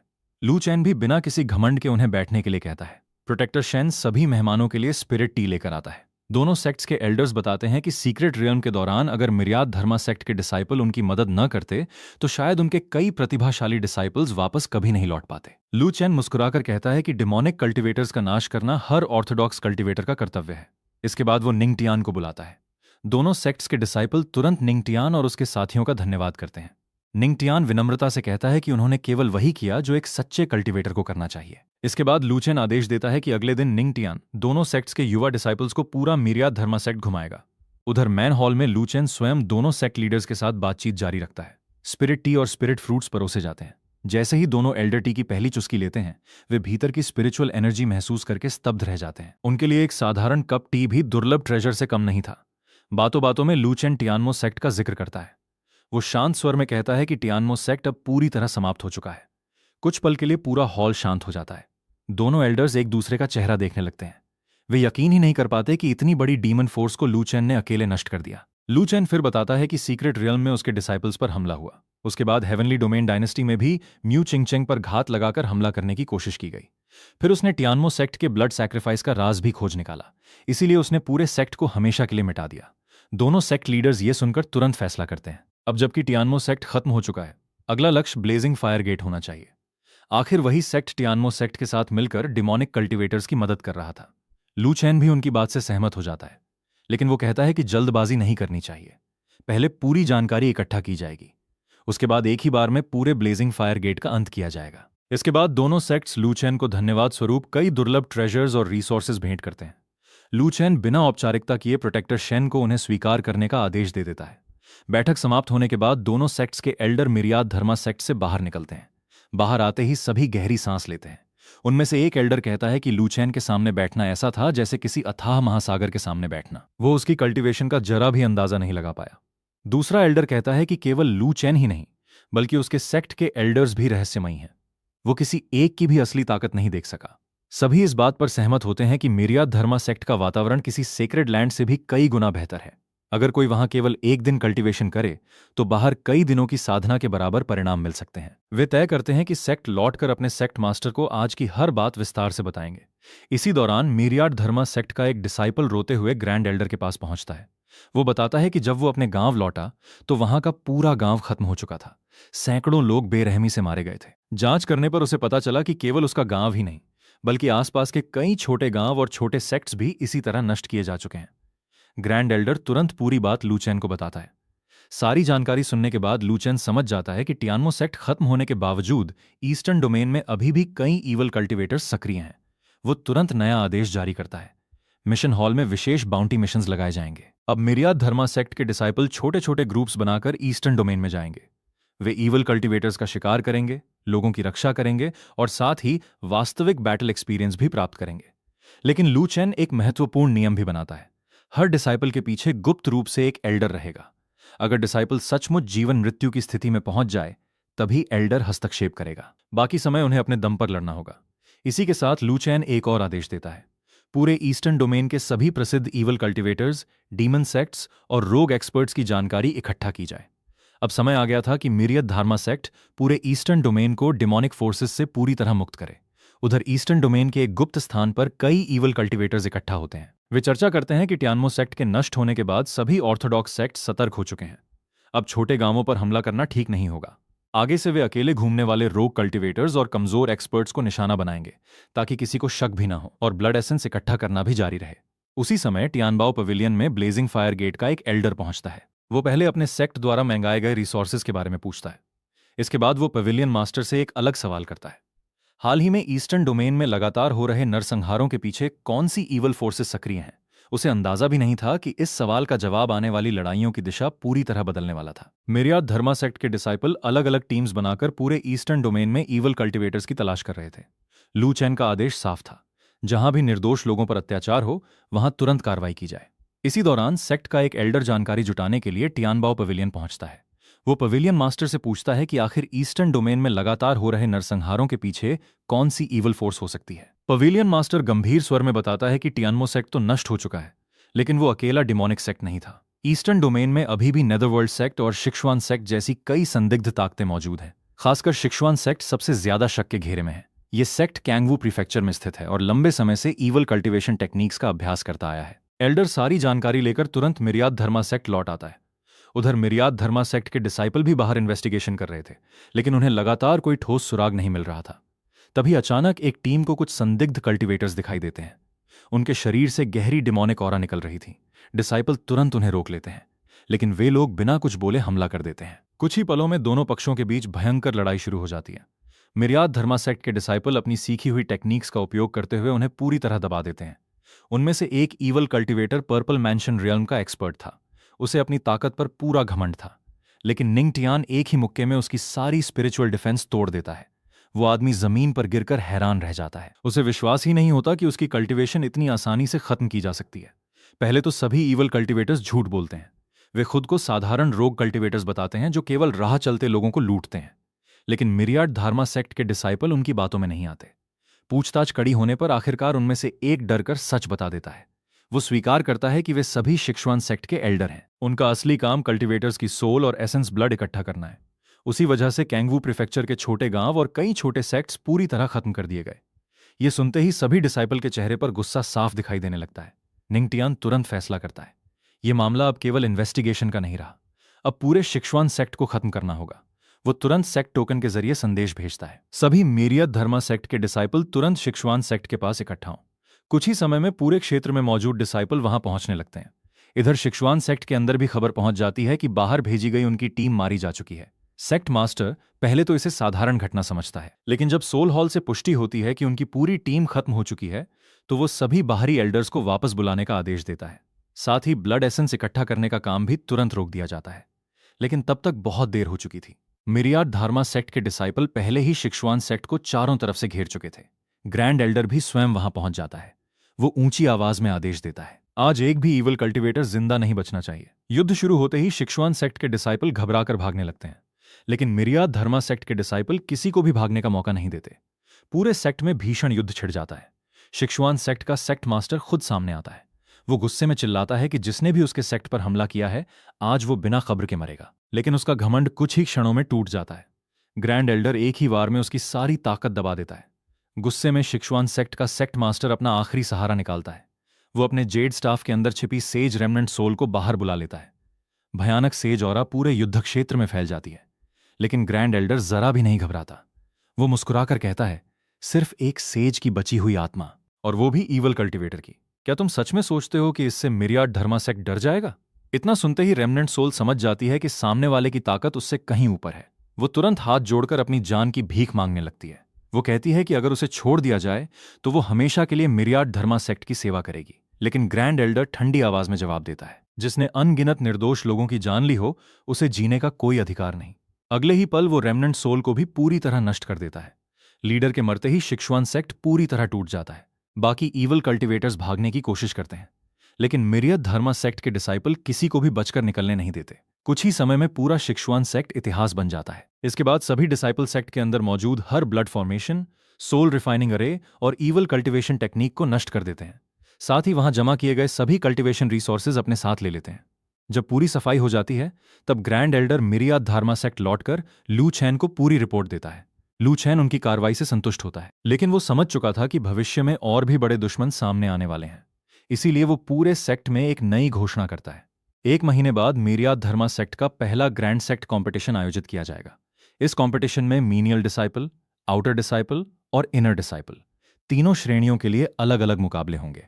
टॉप 100 मीनियल डिसाइपल्स को आउटर सेक्ट में प्रवेश मिलेगा। आउटर सेक्ट के विजेताओं को दोगुने रिसोर्सेज दिए जाएंगे और इनर सेक्ट के सबसे श्रेष्ठ 3 डिसाइपल को सीधे कोर डिसाइपल बनाया जाएगा। पहले स्थान पर आने वाले डिसाइपल को दुर्लभ immortal peach, soul spirit fruit और कई अमूल्य कल्टीवेशन रिसोर्सेज पुरस्कार में मिलेंगे। पूरे मिरियद धर्मा सेक्ट में कंपटीशन की खबर फैलते ही सभी डिसाइपल पहले से भी अधिक मेहनत के साथ कल्टीवेशन शुरू कर देते हैं। उधर दूसरी तरफ ब्लेजिंग फायर गेट के खिलाफ भी मिरियाद धर्मा सेक्ट की अगली कार्रवाई शुरू हो चुकी थी। टियानमो सेक्ट के पुराने साथी अब अपने अंत से ज्यादा दूर नहीं थे। ब्लेजिंग फायर गेट के पूरी तरह नष्ट होने के बाद 100 फ्लावर्स वैली के सेक्ट मास्टर अपने एल्डर्स और घायल डिसाइपल्स के साथ वापस लौटने की तैयारी करने लगते हैं। इस युद्ध में उन्हें भी कई रिसोर्सेज मिले थे। लू चेन आदेश देता है कि ब्लेजिंग फायर गेट से मिले spirit stones, spiritual herbs, pills, cultivation techniques और मार्शल आर्ट्स मैनुअल्स दोनों सेक्ट्स के बीच बराबर बांट दिए जाएं। वो कहता है कि इस जीत में दोनों सेक्ट्स का योगदान रहा है। सभी एल्डर्स इस फैसले से बेहद प्रभावित होते हैं। वे समझ जाते हैं कि लू चेन केवल शक्तिशाली ही नहीं बल्कि न्यायप्रिय सेक्ट मास्टर भी है। 100 फ्लावर्स वैली के सभी लोग लू चेन को धन्यवाद देकर वापस लौट जाते हैं, लेकिन वैली मास्टर पूरे रास्ते एक ही बात सोचती रहती है, मिरियाड धर्मा सेक्ट आखिर कितना शक्तिशाली है। अगर भविष्य में उनका सेक्ट उसके साथ जुड़ जाए तो 100 फ्लावर्स वैली का भविष्य पूरी तरह बदल सकता है। कुछ दिनों बाद 100 फ्लावर्स वैली की एंसेस्टर्स स्वयं वैली मास्टर और ग्रैंड एल्डर को लेकर मिरियाद धर्मा सेक्ट पहुंचती हैं। जैसे ही वे सेक्ट के अंदर प्रवेश करती हैं, पहले की तरह इस बार भी सभी लोग वहां की घनी स्पिरिचुअल छी देखकर दंग रह जाते हैं। एंसेस्टर एक नजर में समझ जाती हैं कि यहां कल्टीवेशन करना किसी भी सेक्रेड लैंड से कई गुना बेहतर है। प्रोटेक्टर उन्हें मेन हॉल तक ले जाता है। लू चैन उनका स्वागत करता है और बैठने के लिए कहता है। औपचारिक बातें खत्म होते ही वैली मास्टर सीधे अपने आने का असली उद्देश्य बता देती है। वो कहती है कि 100 फ्लावर्स वैली अब आधिकारिक रूप से मिरियाद धर्मा सेक्ट की वासल फोर्स बनना चाहती है। पूरे हॉल में कुछ पल के लिए सन्नाटा छा जाता है। लू चैन तुरंत मना नहीं करता। वो शांत स्वर में कहता है कि वासल बनने का मतलब केवल सुरक्षा पाना नहीं होता, इसके साथ जिम्मेदारियां भी आती हैं। अगर 100 फ्लावर्स वैली सच में उसकी वासल फोर्स बनना चाहती है तो 3 शर्तें पूरी करनी होंगी। पहली, मायरियत धारमा माउंटेन के नीचे एक विशाल वानफा सिटी बनाई जाएगी। दूसरी, जब भी मायरियत धर्मा सेक्ट को किसी रिसोर्स, निर्माण या सहायता की जरूरत होगी, 100 फ्लावर्स वैली पूरा सहयोग देगा। तीसरी, ईस्टर्न डोमेन की हर महत्वपूर्ण जानकारी नियमित रूप से मिरियाद धर्मा सेक्ट तक पहुंचाई जाएगी, और अगर कभी विश्वासघात हुआ तो उसका परिणाम बहुत भयानक होगा। वैली मास्टर बिना एक पल सोचे तीनों शर्तें स्वीकार कर लेती हैं। वो गंभीरता से वचन देती है कि 100 फ्लावर्स वैली कभी भी मिरियाद धर्मा सेक्ट के साथ विश्वासघात नहीं करेगा। सिस्टम तुरंत मिशन कंप्लीट होने की सूचना देता है। New vassal force acquired. लू चेन को 2 बड़े रिवॉर्ड गिफ्ट पैक्स प्राप्त होते हैं। इसके बाद लू चेन वैली मास्टर की ओर देखकर मुस्कुराता है। वो कहता है कि फिलहाल सेक्ट में एक भरोसेमंद व्यक्ति की जरूरत है जो उसके रोजमर्रा के छोटे मोटे काम संभाल सके। इसलिए वो वैली मास्टर से कहता है कि वो कुछ समय तक उसकी पर्सनल मेड की तरह काम करे। ये सुनकर वैली मास्टर का चेहरा लाल हो जाता है। वो कुछ पल के लिए पूरी तरह घबरा जाती है।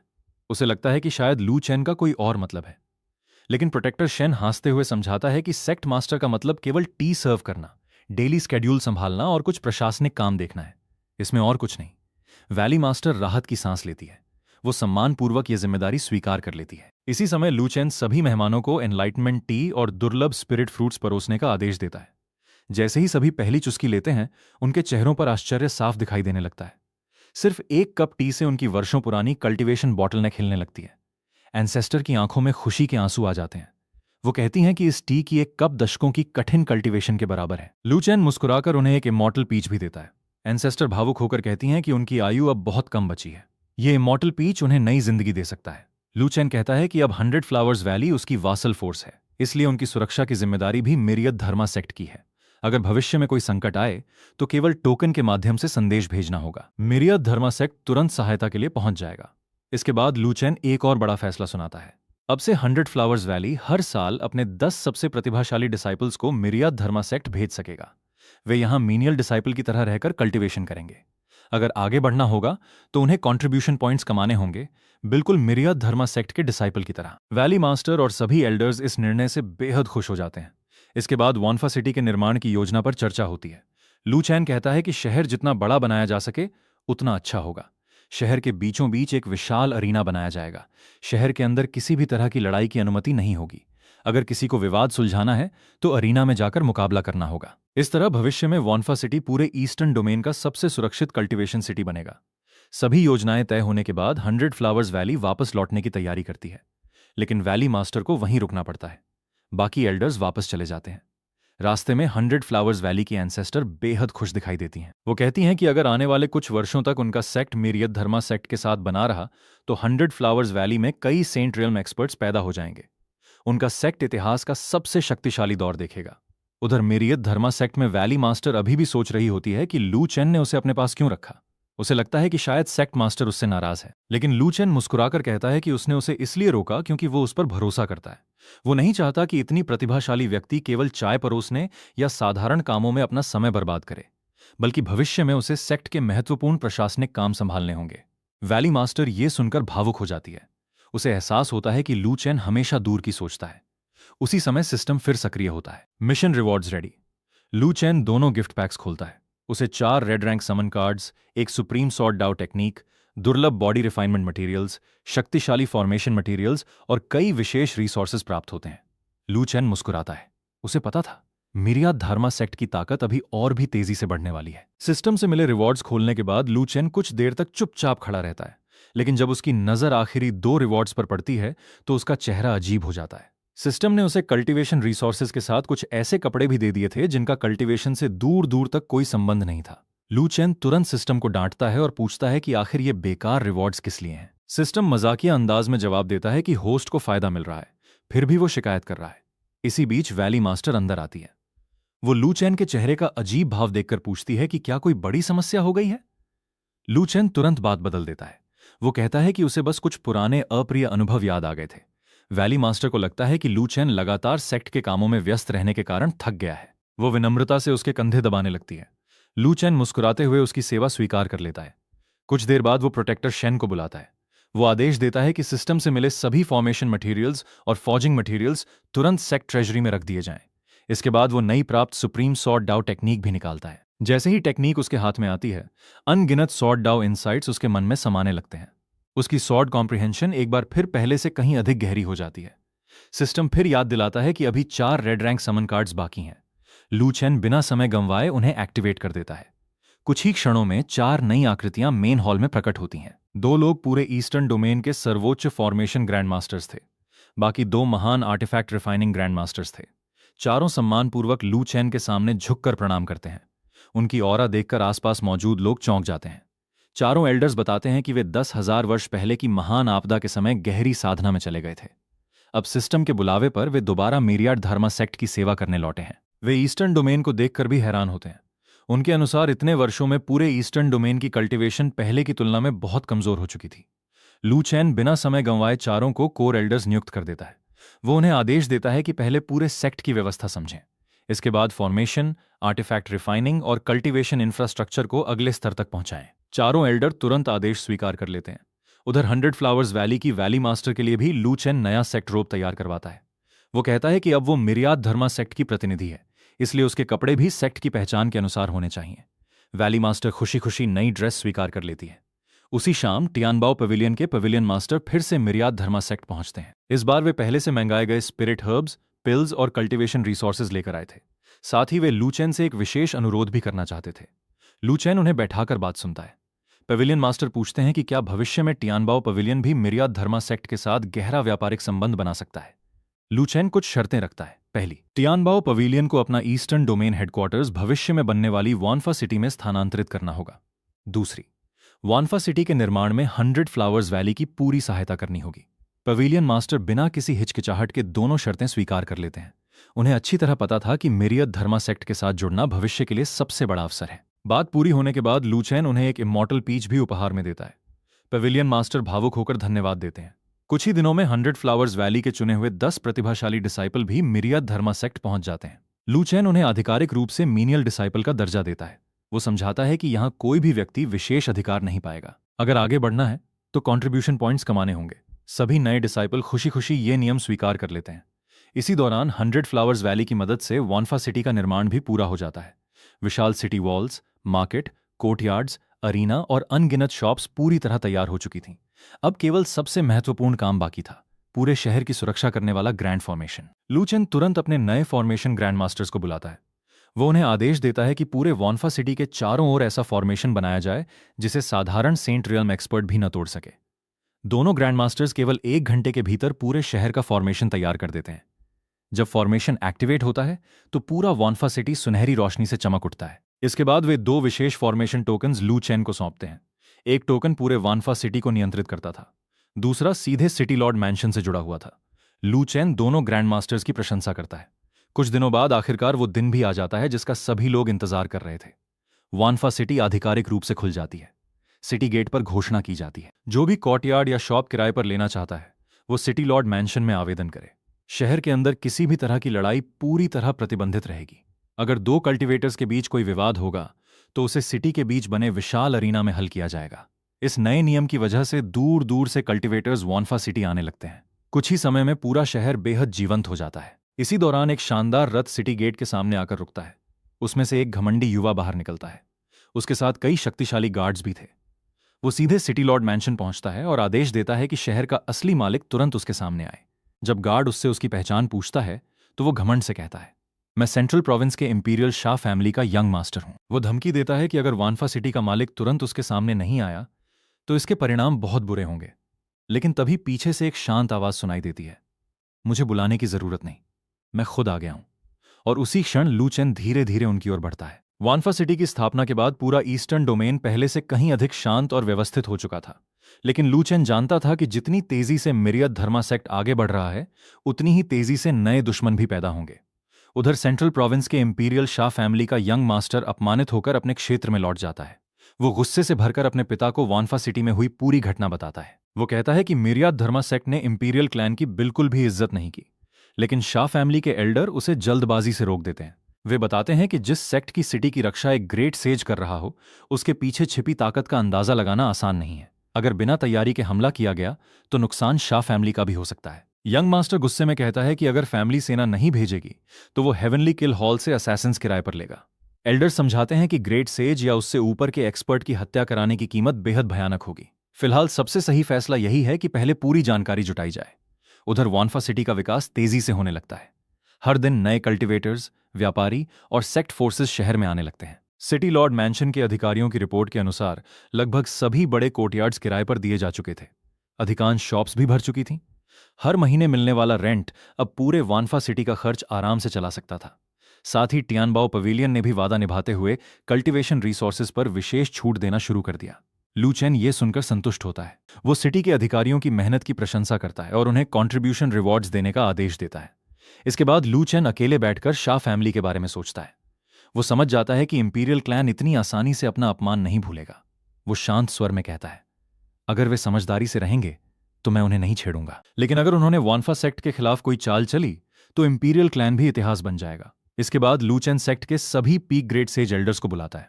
वो आदेश देता है कि सभी एल्डर जल्द से जल्द क्वाजी एम्परर रियल्म में ब्रेक थ्रू करने की तैयारी करें। कई एल्डर बताते हैं कि वे पहले ही हाफ स्टेप क्वाजी एम्परर तक पहुंच चुके हैं, उन्हें केवल कुछ और समय चाहिए। लू चेन संतुष्ट होकर उन्हें सिक्लूडेड कल्टीवेशन जारी रखने का आदेश देता है।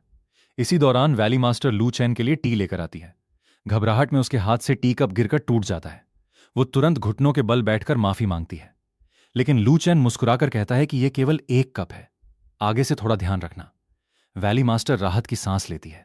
उसी समय सिस्टम अचानक सक्रिय हो जाता है। New mission detected. Mission, southern domain जाकर एक नए डिसाइपल को रिक्रूट करो। टारगेट, एक अत्यंत दुर्लभ फिजीक वाला युवक जो इस समय जीवन मृत्यु के संकट में है। Reward, apprentice gift pack. Mission देखते ही लू चेन मुस्कुरा देता है। वो समझ जाता है कि उसका अगला डायरेक्ट डिसाइपल मिलने वाला है। बिना समय गंवाए वो तुरंत सदर्न डोमेन की ओर निकल पड़ता है। कुछ समय बाद सदर्न डोमेन के एक जंगल में एक युवा अकेला घायल अवस्था में बैठा होता है। उसका नाम लिंग युंजी था। उसे उसके अपने परिवार ने बेकार फिजीक समझकर घर से निकाल दिया था। कुछ ही समय पहले उसकी मां की भी बीमारी से मृत्यु हो चुकी थी। अब इस दुनिया में उसका कोई अपना नहीं बचा था। सिस्टम तुरंत उसकी जानकारी स्कैन करता है। Special physique detected, Taishu sword body. ये हेवन एंड मिरियड वर्ल्ड्स की सबसे दुर्लभ फिजिक्स में से एक थी, लेकिन अभी तक पूरी तरह जागृत नहीं हुई थी। इसी कारण सभी लोग उसे निकम्मा समझते रहे। लू चेन उसके सामने पहुंचकर शांत स्वर में कहता है, तुम्हारी हड्डियां असाधारण हैं, क्या तुम मेरे डिसाइपल बनना चाहोगे? लिंग युंजी पहले तो चौंक जाता है। वो कहता है कि वो जन्म से बेकार फिजीक वाला इंसान है, ऐसे व्यक्ति को कोई मास्टर क्यों अपनाएगा? लू चेन मुस्कुराकर सिर हिलाता है। वो बताता है कि लिंग युंजी किसी फ्लॉड बॉडी का मालिक नहीं है, बल्कि उसके भीतर छिपा ताइशू सॉर्ड बॉडी पूरे संसार की सबसे शक्तिशाली सॉर्ड फिजिक्स में से एक है। अगर ये पूरी तरह जाग गया तो भविष्य में वो महान सॉर्ड एक्सपर्ट बनेगा। लिंग युंजी की आंखों में उम्मीद लौट आती है। वो बिना देर किए लू चेन के सामने घुटनों के बल बैठ जाता है। डिसाइपल लिंग युंजी मास्टर को प्रणाम करता है। उसी क्षण सिस्टम घोषणा करता है, mission complete, 4th direct disciple successfully recruited. लू चेन उससे पूछता है कि क्या सदर्न डोमेन में उसका कोई अधूरा काम बचा है। लिंग युंजी शांत स्वर में जवाब देता है कि उसकी मां के जाने के बाद अब इस दुनिया में उसका कोई अपना नहीं बचा। अब वो पूरी तरह अपने मास्टर के साथ चलने को तैयार है। लू चेन उसे साथ लेकर मिरियाद धर्मा सेक्ट लौट आता है। सेक्ट पहुंचते ही वो सभी को लिंग युंजी से परिचित कराता है। वो घोषणा करता है, आज से लिंग युंजी मिरियाद धर्मा सेक्ट का चौथा डायरेक्ट डिसाइपल होगा। सभी एल्डर उसकी असाधारण टैलेंट महसूस कर लेते हैं। लू चेन स्वयं उसके शरीर के अंदर छिपे ताइशू सॉर्ड बॉडी को एक्टिवेट करता है। जैसे ही फिजीक जागती है, उसके शरीर से तेज सॉर्ड इंटेंट निकलने लगता है। पूरा सेक्ट उस अद्भुत दृश्य को देखकर हैरान रह जाता है। लिंग युंजी भावुक होकर अपने मास्टर को धन्यवाद देता है। वो कहता है कि लू चेन ने उसे दूसरी जिंदगी दी है। इसके बाद लू चेन वैली मास्टर को आदेश देता है कि लिंग युंजी को सेक्ट की सभी जगह दिखाए और फिर उसे कल्टीवेशन टेक्निक हॉल लेकर जाए। साथ ही वो वैली मास्टर से भी कहता है कि अब समय आ गया है कि वो भी अपनी कल्टीवेशन को अगले स्तर तक ले जाए। टेक्निक हॉल में पहुंचकर एल्डर उसे सलाह देता है कि किसी टेक्निक को खोजने की कोशिश मत करना, बस शांत होकर ध्यान लगाना।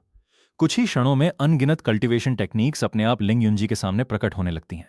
उसे immortal sword scripture, void sword divine ability और कई सुप्रीम ग्रेड टेक्निक्स दिखाई देती हैं। दूसरी तरफ वैली मास्टर को भी अपनी पुरानी टेक्निक से कहीं अधिक शक्तिशाली ग्राउंड ग्रेड कल्टीवेशन मेथड प्राप्त होती है। वो भावुक होकर सोचती है कि मिरियाद धर्मा सेक्ट की मेड बनना ही उसकी जिंदगी का सबसे बड़ा सौभाग्य था।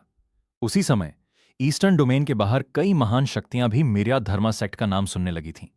हर दिशा से एक ही खबर फैल रही थी। ईस्टर्न डोमेन में वानफा सेक्ट नाम की एक नई शक्ति उभर चुकी है और उसकी असली ताकत का अंदाजा अभी तक कोई नहीं लगा पाया है। मिरियाड धर्मा सेक्ट का नाम अब केवल ईस्टर्न डोमेन तक सीमित नहीं रहा था। उसकी ताकत की चर्चा धीरे धीरे सेंट्रल प्रोविंस तक पहुंच चुकी थी।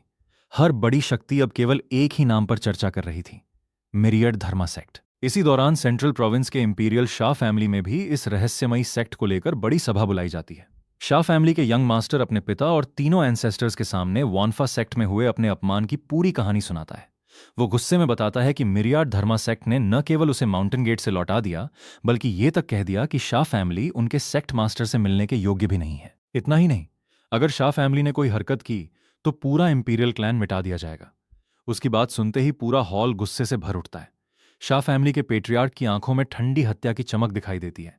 वो कहता है कि सदियों से किसी ने इंपीरियल शाह फैमिली का इस तरह अपमान करने की हिम्मत नहीं की। अब समय आ गया है कि मिरियाड धर्मा सेक्ट को उसकी औकात दिखाई जाए। इसके बाद पेट्रियार्क स्वयं तीनों एंसेस्टर्स से मिलने जाता है। वो उन्हें वानफा सेक्ट के बारे में पूरी जानकारी देता है। वो बताता है कि यह सेक्ट अचानक प्रकट हुआ और आते ही कई बड़े सेक्ट्स और सेक्रेड लैंड्स को नष्ट कर दिया। जब उसने वहां जाकर सच्चाई जाननी चाही, तब उसे सेक्ट के अंदर प्रवेश तक नहीं करने दिया गया। ये सुनकर तीनों एंसेस्टर्स भी क्रोधित हो जाते हैं। उनमें से एक एंसेस्टर ठंडी आवाज में आदेश देता है, या तो मिरियाद धर्मा सेक्ट हमारे इंपीरियल शाह फैमिली के अधीन आएगा या फिर पूरी तरह मिटा दिया जाएगा। फैसला तुरंत ले लिया जाता है। शाह फैमिली एक दूत भेजकर मिरियाद धर्मा सेक्ट को अंतिम चेतावनी देगा। अगर वे इंपीरियल क्लैन के अधीन नहीं आए तो युद्ध निश्चित होगा। लेकिन शाह फैमिली केवल इसी पर नहीं रुकती। यंग मास्टर गुप्त रूप से हेवनली किल हॉल से भी संपर्क करता है। वो चाहता था कि किसी भी कीमत पर लू चैन की हत्या कर दी जाए। हेवनली किल हॉल के पैलेस मास्टर पहले पूरी जानकारी मांगते हैं। यंग मास्टर बताता है कि वानफा सेक्ट के अंदर कई ग्रेट सेज एक्सपर्ट्स मौजूद हैं। साधारण असैसिन्स भेजने का कोई फायदा नहीं होगा, इसलिए वो भारी कीमत चुकाने को तैयार है। रिवॉर्ड के रूप में वो 50 मिलियन स्पिरिट स्टोन्स, 3000 वर्ष पुराने ब्लड बोधी और कई दुर्लभ ट्रेजर्स देने का वादा करता है। इतना बड़ा रिवॉर्ड सुनते ही हेवनली किल हॉल मिशन स्वीकार कर लेता है। 3 सबसे शक्तिशाली ग्रेट सेज असैसिन्स को बुलाया जाता है। पैलेस मास्टर केवल एक ही आदेश देता है, 3 दिनों के भीतर मिरियद धर्मा सेक्ट के सेक्ट मास्टर का सिर मेरे सामने होना चाहिए। उधर कुछ अन्य बड़ी शक्तियां भी वानफा सेक्ट पर नजर रख रही थीं। एक एल्डर बताता है कि उसने स्वयं वानफा सिटी में ऐसी ऑरा महसूस की थी जो उसकी अपनी कल्टीवेशन से भी कहीं अधिक शक्तिशाली थी। इसका मतलब साफ था, मिरियाड धर्मा सेक्ट के पीछे अभी भी ऐसी ताकतें छिपी थीं जिनका अंदाजा कोई नहीं लगा पाया था। इसलिए वे फिलहाल दूर रहकर केवल हालात देखने का फैसला करते हैं। उधर मिरियाद धर्मा सेक्ट पूरी तरह सामान्य दिखाई दे रहा था, लेकिन अचानक माउंटेन गेट के बाहर तैनात गार्ड्स 3 संदिग्ध लोगों को पकड़ लेते हैं। वे लोग चोरी छिपे सेक्ट की निगरानी कर रहे थे। उन्हें तुरंत लू चैन के सामने लाया जाता है। पूछताछ करने पर तीनों एक भी शब्द बोलने से इनकार कर देते हैं। तभी लू चैन प्रोटेक्टर जैंग को आदेश देता है, इनकी सोल सर्च करो। कुछ ही क्षणों में सोल सर्च पूरी हो जाती है। हालांकि उनकी यादों पर विशेष सील लगी हुई थी, इसलिए ज्यादा जानकारी नहीं मिलती। लेकिन एक महत्वपूर्ण राज सामने आ जाता है। ये तीनों हेवनली किल हॉल के असैसिन्स थे। ल्यू चैन हल्की मुस्कान के साथ कहता है, दिलचस्प, अब हेवनली किल हॉल भी मेरे पीछे पड़ गया है। उसी समय सिस्टम की आवाज गूंजती है, new mission released. Mission, heavenly kill hall का पूरी तरह विनाश करो। Reward, supreme gift pack. लेकिन लू चैन तुरंत हमला करने का फैसला नहीं करता। वो मुस्कुराकर कहता है, अभी नहीं, पहले मैं देखना चाहता हूं कि मेरे खिलाफ और कौन कौन सामने आता है। उसके लिए सबसे सही समय तब होगा जब सारे दुश्मन खुद उसके सामने आ जाएं। इसके बाद वो सिस्टम से मिला अप्रेंटिस गिफ्ट पैक खोलता है। उसे एक नई सेक्ट मास्टर रोब, एक शक्तिशाली डिवाइन सॉर्ड, एक विशेष मिरियाद सीक्रेट रियल्म, 4 रेड समन कार्ड्स, परफेक्ट अर्थ ग्रेड फॉर्मेशन और कई दुर्लभ रिवॉर्ड्स प्राप्त होते हैं। लू चैन तुरंत आदेश देता है कि मिरियाद सीक्रेट रियल्म को सेक्ट के दक्षिण पूर्वी क्षेत्र में स्थापित किया जाए। अब डिसाइपल भविष्य में वहीं जाकर ट्रायल्स और कल्टीवेशन करेंगे। इसके बाद वो 4 रेड समन कार्ड्स एक्टिवेट करता है। इस बार वो पहले ही सिस्टम को आदेश देता है कि एल्डर्स के प्रकट होने पर किसी तरह की बड़ी ऑरा बाहर न फैले। कुछ ही क्षणों में 4 नए शक्तिशाली एल्डर्स प्रकट होते हैं। चारों सम्मानपूर्वक लू चैन को प्रणाम करते हैं। लूचेन उन्हें कोर एल्डर्स के पास भेज देता है ताकि वे पहले सेक्ट की व्यवस्था समझ सकें। उसी समय हेवनली किल हॉल में हड़कंप मच जाता है। उन तीनों ग्रेट सेज असैसिन्स के सोल टोकन्स भी एक साथ टूट चुके थे। पैलेस मास्टर क्रोध से भर उठता है। वो समझ जाता है कि शाह फैमिली ने उन्हें वॉन्फा सेक्ट की ताकत के बारे में झूठी जानकारी दी थी। अब उसने अपने 3 सबसे शक्तिशाली एक्सपर्ट्स खो दिए थे। वो तुरंत शाह फैमिली से इस नुकसान का हिसाब मांगने का फैसला करता है। लेकिन उधर शाह फैमिली को अभी भी अपनी हार का जरा भी अंदाजा नहीं था। कुछ ही समय बाद शाह फैमिली के 2 एल्डर स्वयं मिरियाद धर्मा सेक्ट पहुंचते हैं। माउंटेन गेट देखकर ही उनकी आंखें चमक उठती हैं। वे आपस में बात करते हैं कि सेक्ट के पगोदास, स्पिरिचुअल वाइन्स और ट्रेजर्स की कीमत अकल्पनीय है। उनमें से एक लालच से कहता है, कुछ ही दिनों में ये सब शाह फैमिली का होगा। इसी दौरान प्रोटेक्टर उन्हें मेन हॉल तक ले जाता है। लू चेन शांत भाव से सिंहासन पर बैठा हुआ था। शाह फैमिली के दोनों एल्डर बिना किसी सम्मान के सीधे पूछते हैं, क्या तुम ही मिरियाद धर्मा सेक्ट के सेक्ट मास्टर हो? लू चेन उनकी ओर देखकर शांत स्वर में जवाब देता है, हाँ, मैं ही लू चेन हूं। अब बताओ, इंपीरियल शाह फैमिली मेरे सेक्ट में किस लिए आई है? शाह फैमिली के 2 एल्डर जब मिरियाद धर्मा सेक्ट में पहुंचते हैं तो उन्हें पूरा विश्वास था कि ईस्टर्न डोमेन का यह नया सेक्ट उनकी धमकी सुनते ही घुटनों पर आ जाएगा। लेकिन लू चेन पूरे समय शांत बैठा रहता है। वो बिना किसी डर के दोनों एल्डर्स की बात सुनता है। शाह फैमिली का पहला एल्डर घमंड से कहता है कि कुछ दिन पहले वॉन्फा सेक्ट ने शाह फैमिली के यंग मास्टर का अपमान किया था। अब इंपीरियल शाह फैमिली खुद जवाब लेने आई है। वो ठंडी आवाज में कहता है कि पूरे शुआनहुआंग कॉन्टिनेंट में बहुत कम लोग हैं जो शाह फैमिली का अपमान करके जिंदा रह सके हों।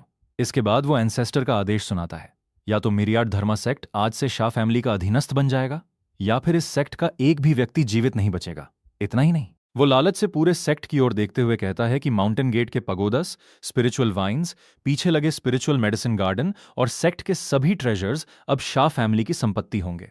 हॉल में बैठे सभी एल्डर्स के चेहरे ठंडे पड़ जाते हैं, लेकिन लू चेन के चेहरे पर हल्की सी मुस्कान बनी रहती है। वो केवल एक सवाल पूछता है, क्या यही शाह फैमिली का अंतिम फैसला है? दोनों एल्डर बिना झिझक हां कह देते हैं। वे समझते हैं कि अब लू चेन डर चुका है, लेकिन अगले ही पल लू चेन का चेहरा पूरी तरह बदल जाता है। वो प्रोटेक्टर की ओर देखकर शांत स्वर में आदेश देता है, इन दोनों को बंदी बना लो। आदेश मिलते ही 2 क्वासी एम्परर एल्डर्स तुरंत आगे बढ़ते हैं। शाह फैमिली के दोनों एल्डर प्रतिक्रिया भी नहीं दे पाते। कुछ ही सेकंड में उनकी कल्टीवेशन सील कर दी जाती है। दोनों पूरी तरह बेबस होकर जमीन पर गिर जाते हैं। अब पहली बार उनके चेहरे पर डर दिखाई देता है। उन्हें विश्वास ही नहीं होता कि मिरियाद धर्मा सेक्ट में क्वासी एम्परर एक्सपर्ट्स भी मौजूद हैं।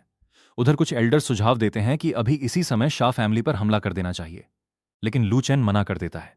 वो कहता है, अभी नहीं, मैं चाहता हूं कि जो भी मेरे खिलाफ षड्यंत्र रच रहा है वो सब एक साथ सामने आए, फिर एक ही बार में सबका अंत होगा। इसके बाद वो प्रोटेक्टर शेन को आदेश देता है कि टियानबाओ पवेलियन जाकर शाह फैमिली और हेवनली किल हॉल की पूरी जानकारी लेकर आए। उसी समय दूसरी ओर 10,000 बुद्धा टेम्पल के 2 मंक भी एक नई योजना बना रहे थे। उन्हें खबर मिल चुकी थी कि हेवनली डोमेन डायनेस्टी और मिरियाद धर्मा सेक्ट के बीच पहले टकराव हो चुका है। वे सोचते हैं कि अगर सही समय पर हस्तक्षेप किया जाए तो हेवनली डोमेन डायनेस्टी को भी अपने प्रभाव में लिया जा सकता है। दोनों मंक तुरंत हेवनली डोमेन डायनेस्टी की ओर निकल पड़ते हैं। उधर हेवनली डोमेन डायनेस्टी के एम्परर को खबर मिलती है कि बड़ी सेना वॉन्फा सिटी की ओर बढ़ रही है।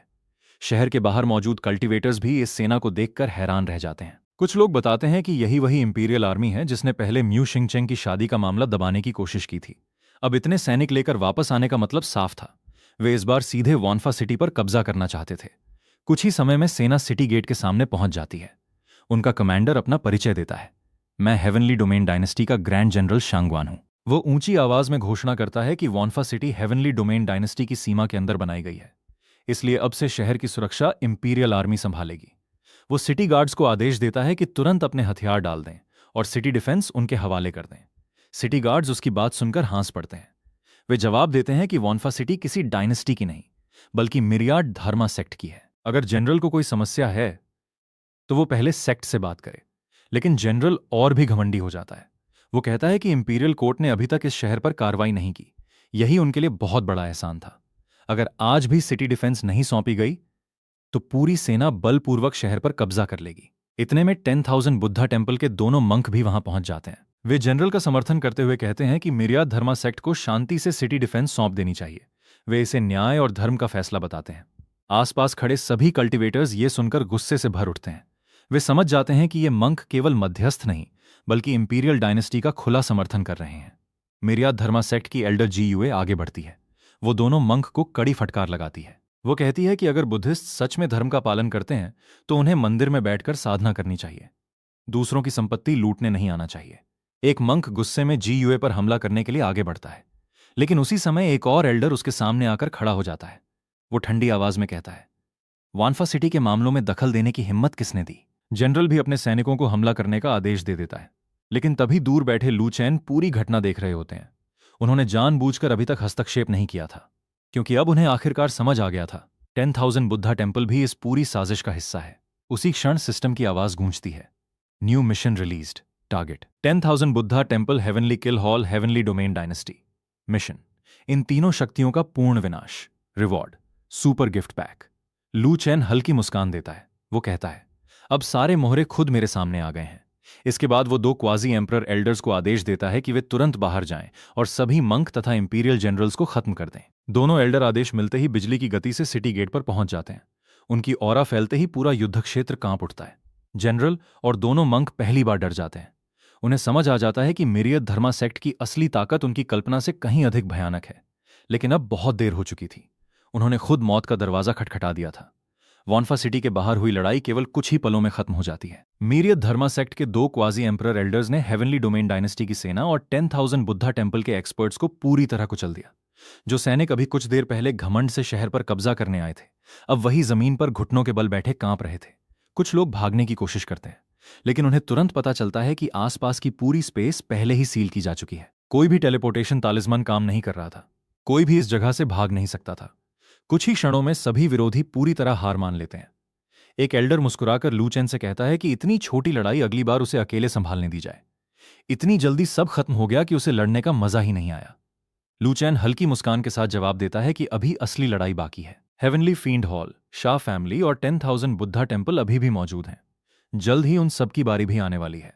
इसके बाद वो आदेश देता है कि इंपीरियल आर्मी के साधारण सैनिकों को छोड़ दिया जाए। वे केवल आदेश का पालन कर रहे थे। बिना वजह उनका नरसंहार करना मिरियत धर्मा सेक्ट की प्रतिष्ठा के खिलाफ होता। लेकिन इस पूरे दृश्य को देखने वाले सभी कल्टिवेटर्स दंग रह जाते हैं। वे पहली बार समझते हैं कि वानफा सेक्ट की असली ताकत उनकी कल्पना से कहीं आगे है। सब लोग एक दूसरे से कहते हैं, अब वानफा सेक्ट नहीं, इसे वानफा एम्परर सेक्ट कहना चाहिए। उधर सेक्ट के भीतर एक और महत्वपूर्ण काम शुरू होता है। लू चैन अपनी इंपीरियल ग्रेड वेपन निकालता है। वो 9th एल्डर को बुलाकर कहता है कि आज उसकी सबसे बड़ी इच्छा पूरी होने वाली है। एल्डर अपने रक्त की एक बूंद वेपन पर गिराता है। इसके बाद अपनी सोल का एक हिस्सा वेपन के साथ जोड़ देता है। लू चैन अपनी महान रिफाइनिंग टेक्निक का उपयोग करके वेपन की अंतिम सील तोड़ देता है। अचानक पूरे आर्टिफैक्ट रिफाइनिंग हॉल से भयानक ऑरा निकलती है। पूरे सेक्ट में रखी हजारों तलवारें एक साथ कांपने लगती हैं। सभी एल्डर और डिसाइपल घबराकर आर्टिफैक्ट हॉल की ओर देखने लगते हैं। कुछ ही क्षणों बाद एक असली इंपीरियल वेपन पूरी तरह जाग जाती है। 9th एल्डर भावुक होकर लू चैन को धन्यवाद देता है। वो कहता है कि उसने कभी नहीं सोचा था कि जीवन में उसे इंपीरियल वेपन चलाने का अवसर मिलेगा। बाकी एल्डर भी उत्साहित हो जाते हैं। कुछ एल्डर मजाक में कहते हैं कि सेक्ट लीडर उनके वेपन्स भी अपग्रेड कर दें, लेकिन लू चैन हंसकर मना कर देता है। वो कहता है कि पहले सेक्ट के बाकी काम पूरे होंगे, उसके बाद सबकी बारी आएगी। उधर 10,000 बुद्धा टेम्पल में भी बड़ी हलचल मच जाती है। जो मंक वानफा सिटी गए थे, उनके सोल लैंप्स एक एक करके बुझने लगते हैं। टेम्पल के सभी हाई एल्डर्स समझ जाते हैं कि कोई बड़ी घटना हो चुकी है। एक एल्डर तुरंत ईस्टर्न डोमेन जाकर पूरी सच्चाई पता लगाने की अनुमति मांगता है। टेम्पल उसे तुरंत रवाना कर देता है। इधर म्यू चिंगचैंग लू चैन के पास आती है। लू चैन उससे पूछता है कि उसके परिवार में सबसे योग्य व्यक्ति कौन है। म्यू चिंगचैंग बताती है कि उसका कजिन म्यू वेन ईमानदार, दयालु और जिम्मेदार इंसान है। लू चैन सिर हिलाता है। वो कहता है कि हेवनली डोमेन डायनेस्टी बहुत जल्द समाप्त होने वाली है। इतने बड़े साम्राज्य को बिना शासक के नहीं छोड़ा जा सकता, इसलिए वो चाहता है कि भविष्य में म्यू फैमिली का कोई योग्य व्यक्ति नया एम्परर बने। म्यू चिंगचैंग भावुक होकर मास्टर को धन्यवाद देती है, लेकिन लू चैन साफ कहता है, यदि नया एम्परर जनता से प्रेम करेगा तो मिरियत धर्मा सेक्ट हमेशा उसकी रक्षा करेगा। लेकिन अगर वो अत्याचारी निकला तो उसे हटाकर किसी और को एम्परर बना दिया जाएगा। इसके बाद लू चैन युद्ध की तैयारी शुरू कर देता है। वो अलग अलग एल्डर्स को अलग अलग जिम्मेदारियां सौंपता है। पहली टीम को हेवनली डोमेन डायनेस्टी के इंपीरियल फैमिली का अंत करने का आदेश मिलता है। दूसरी टीम को इंपीरियल डिक्री लेकर सीधे शाह फैमिली पर हमला करना था। तीसरी टीम को हेवनली फील्ड हॉल पूरी तरह नष्ट करना था। और चौथी टीम को 10,000 बुद्धा टेम्पल का सफाया करने की जिम्मेदारी मिलती है। पूरा सेक्ट एक साथ सक्रिय हो जाता है। चारों दिशाओं में शक्तिशाली एल्डर्स बिजली की गति से निकल पड़ते हैं। सबसे पहले हेवनली डोमेन डायनेस्टी में इंपीरियल डिक्री पहुंचती है। मिरियत धर्मा सेक्ट के एल्डर खुलेआम घोषणा करते हैं, आज से हेवनली डोमेन डायनेस्टी का अंत निश्चित है। 2 दिनों तक कोई भी इंपीरियल सिटी से बाहर नहीं जाएगा। पूरे इंपीरियल सिटी में अफरा तफरी मच जाती है। उधर म्यू फैमिली में भी लू चैन के एल्डर्स पहुंचते हैं। वे म्यू छिंगचैंग के कजिन म्यू वैन को बुलाते हैं। पहले तो म्यू वैन डर जाता है, उसे समझ ही नहीं आता कि इतने शक्तिशाली एल्डर उससे क्यों मिलना चाहते हैं। फिर एल्डर्स उसे बताते हैं कि हेवनली डोमेन डायनेस्टी समाप्त हो चुकी है, अब उसे नया एम्परर बनाया जाएगा। म्यू वेन घबरा जाता है। वो कहता है कि उसे शासन करना नहीं आता, लेकिन एल्डर्स उसे समझाते हैं राजा बनने के बाद सब सीखा जा सकता है। सबसे जरूरी बात है न्याय और जनता के प्रति दया। इसके बाद वे लू चेन के 3 नियम सुनाते हैं। पहला, हमेशा जनता से प्रेम करना। दूसरा, अन्यायपूर्ण कानूनों को तुरंत बदलना। तीसरा, अगर कभी अत्याचार, भ्रष्टाचार या विलासिता में डूब गए तो मिरियाद धर्मा सेक्ट स्वयं तुम्हें सिंहासन से उतार देगा। म्यू वेन सम्मानपूर्वक यह जिम्मेदारी स्वीकार कर लेता है। उधर उसी समय शाह फैमिली के मुख्य भवन में 3 मिरियाद धर्मा सेक्ट एल्डर्स पहुंच जाते हैं। वे इंपीरियल डिक्री दिखाकर घोषणा करते हैं, शाह फैमिली ने बिना कारण मिरियद धर्मा सेक्ट का अपमान किया। आज इंपीरियल डिक्री के आदेश से पूरे शाह फैमिली का विनाश किया जाएगा। शाह फैमिली तुरंत अपना ग्रैंड फॉर्मेशन एक्टिवेट कर देती है। तीनों एंसेस्टर्स भी बाहर आ जाते हैं। उन्हें पूरा विश्वास था कि वे इस हमले को रोक लेंगे, लेकिन तभी आकाश अचानक कांप उठता है। एक भयानक औरा पूरे शाह फैमिली पर उतरती है। लू चेन स्वयं युद्धभूमि पर पहुंच चुका था। उसे देखते ही सभी एल्डर सम्मानपूर्वक झुक जाते हैं। शाह फैमिली का सबसे शक्तिशाली एंसेस्टर तुरंत समझ जाता है कि सामने खड़ा व्यक्ति साधारण एक्सपर्ट नहीं है। वो हाथ जोड़कर विनती करता है। वो कहता है कि शाह फैमिली अपनी आधी संपत्ति सौंपने को तैयार है, बस पूरे क्लैन को माफ कर दिया जाए। लेकिन लू चेन शांत स्वर में जवाब देता है, जब तुमने मेरे सेक्ट को अपना कुत्ता बनाने की बात कही थी, तब क्या तुमने दया के बारे में सोचा था? शाह फैमिली के सभी लोग घुटनों पर बैठ जाते हैं। वे अपनी गलती स्वीकार करते हैं। कुछ देर तक उन्हें देखकर लू चेन को एक पुरानी बात याद आती है। उसे पता चलता है कि शाह फैमिली के पूर्वजों ने 1 लाख वर्ष पहले आउटर डीमन रेस के खिलाफ युद्ध में महान योगदान दिया था। इसी सम्मान में लू चेन अंतिम फैसला सुनाता है। परफेक्टेड रियल्म से नीचे के सभी निर्दोष लोगों को जीवित छोड़ दिया जाएगा, लेकिन परफेक्टेड रियल्म और उससे ऊपर के सभी अपराधियों को वहीं मार दिया जाएगा। आदेश मिलते ही मिरियाद धर्मा सेक्ट के एल्डर्स तुरंत कार्रवाई शुरू कर देते हैं। कुछ ही समय में शाह फैमिली की सारी शक्ति पूरी तरह समाप्त हो जाती है। इसके बाद लू चेन आखिरी आदेश देता है, शाह फैमिली की सारी संपत्ति व्यवस्थित करके सेक्ट ट्रेजरी में भेज दी जाए। अगर आपको इस कहानी का दूसरा पार्ट देखना है तो अभी हमारे चैनल को सब्सक्राइब कर लीजिए, ताकि अगली बार जब दूसरा पार्ट आए तो आप उसे मिस ना करें। और कमेंट करके जरूर बताइए कि क्या आप पार्ट 2 देखना चाहते हैं। वीडियो पसंद आई हो तो एक लाइक भी कर दीजिए। मिलते हैं अगली वीडियो में, तब तक के लिए धन्यवाद।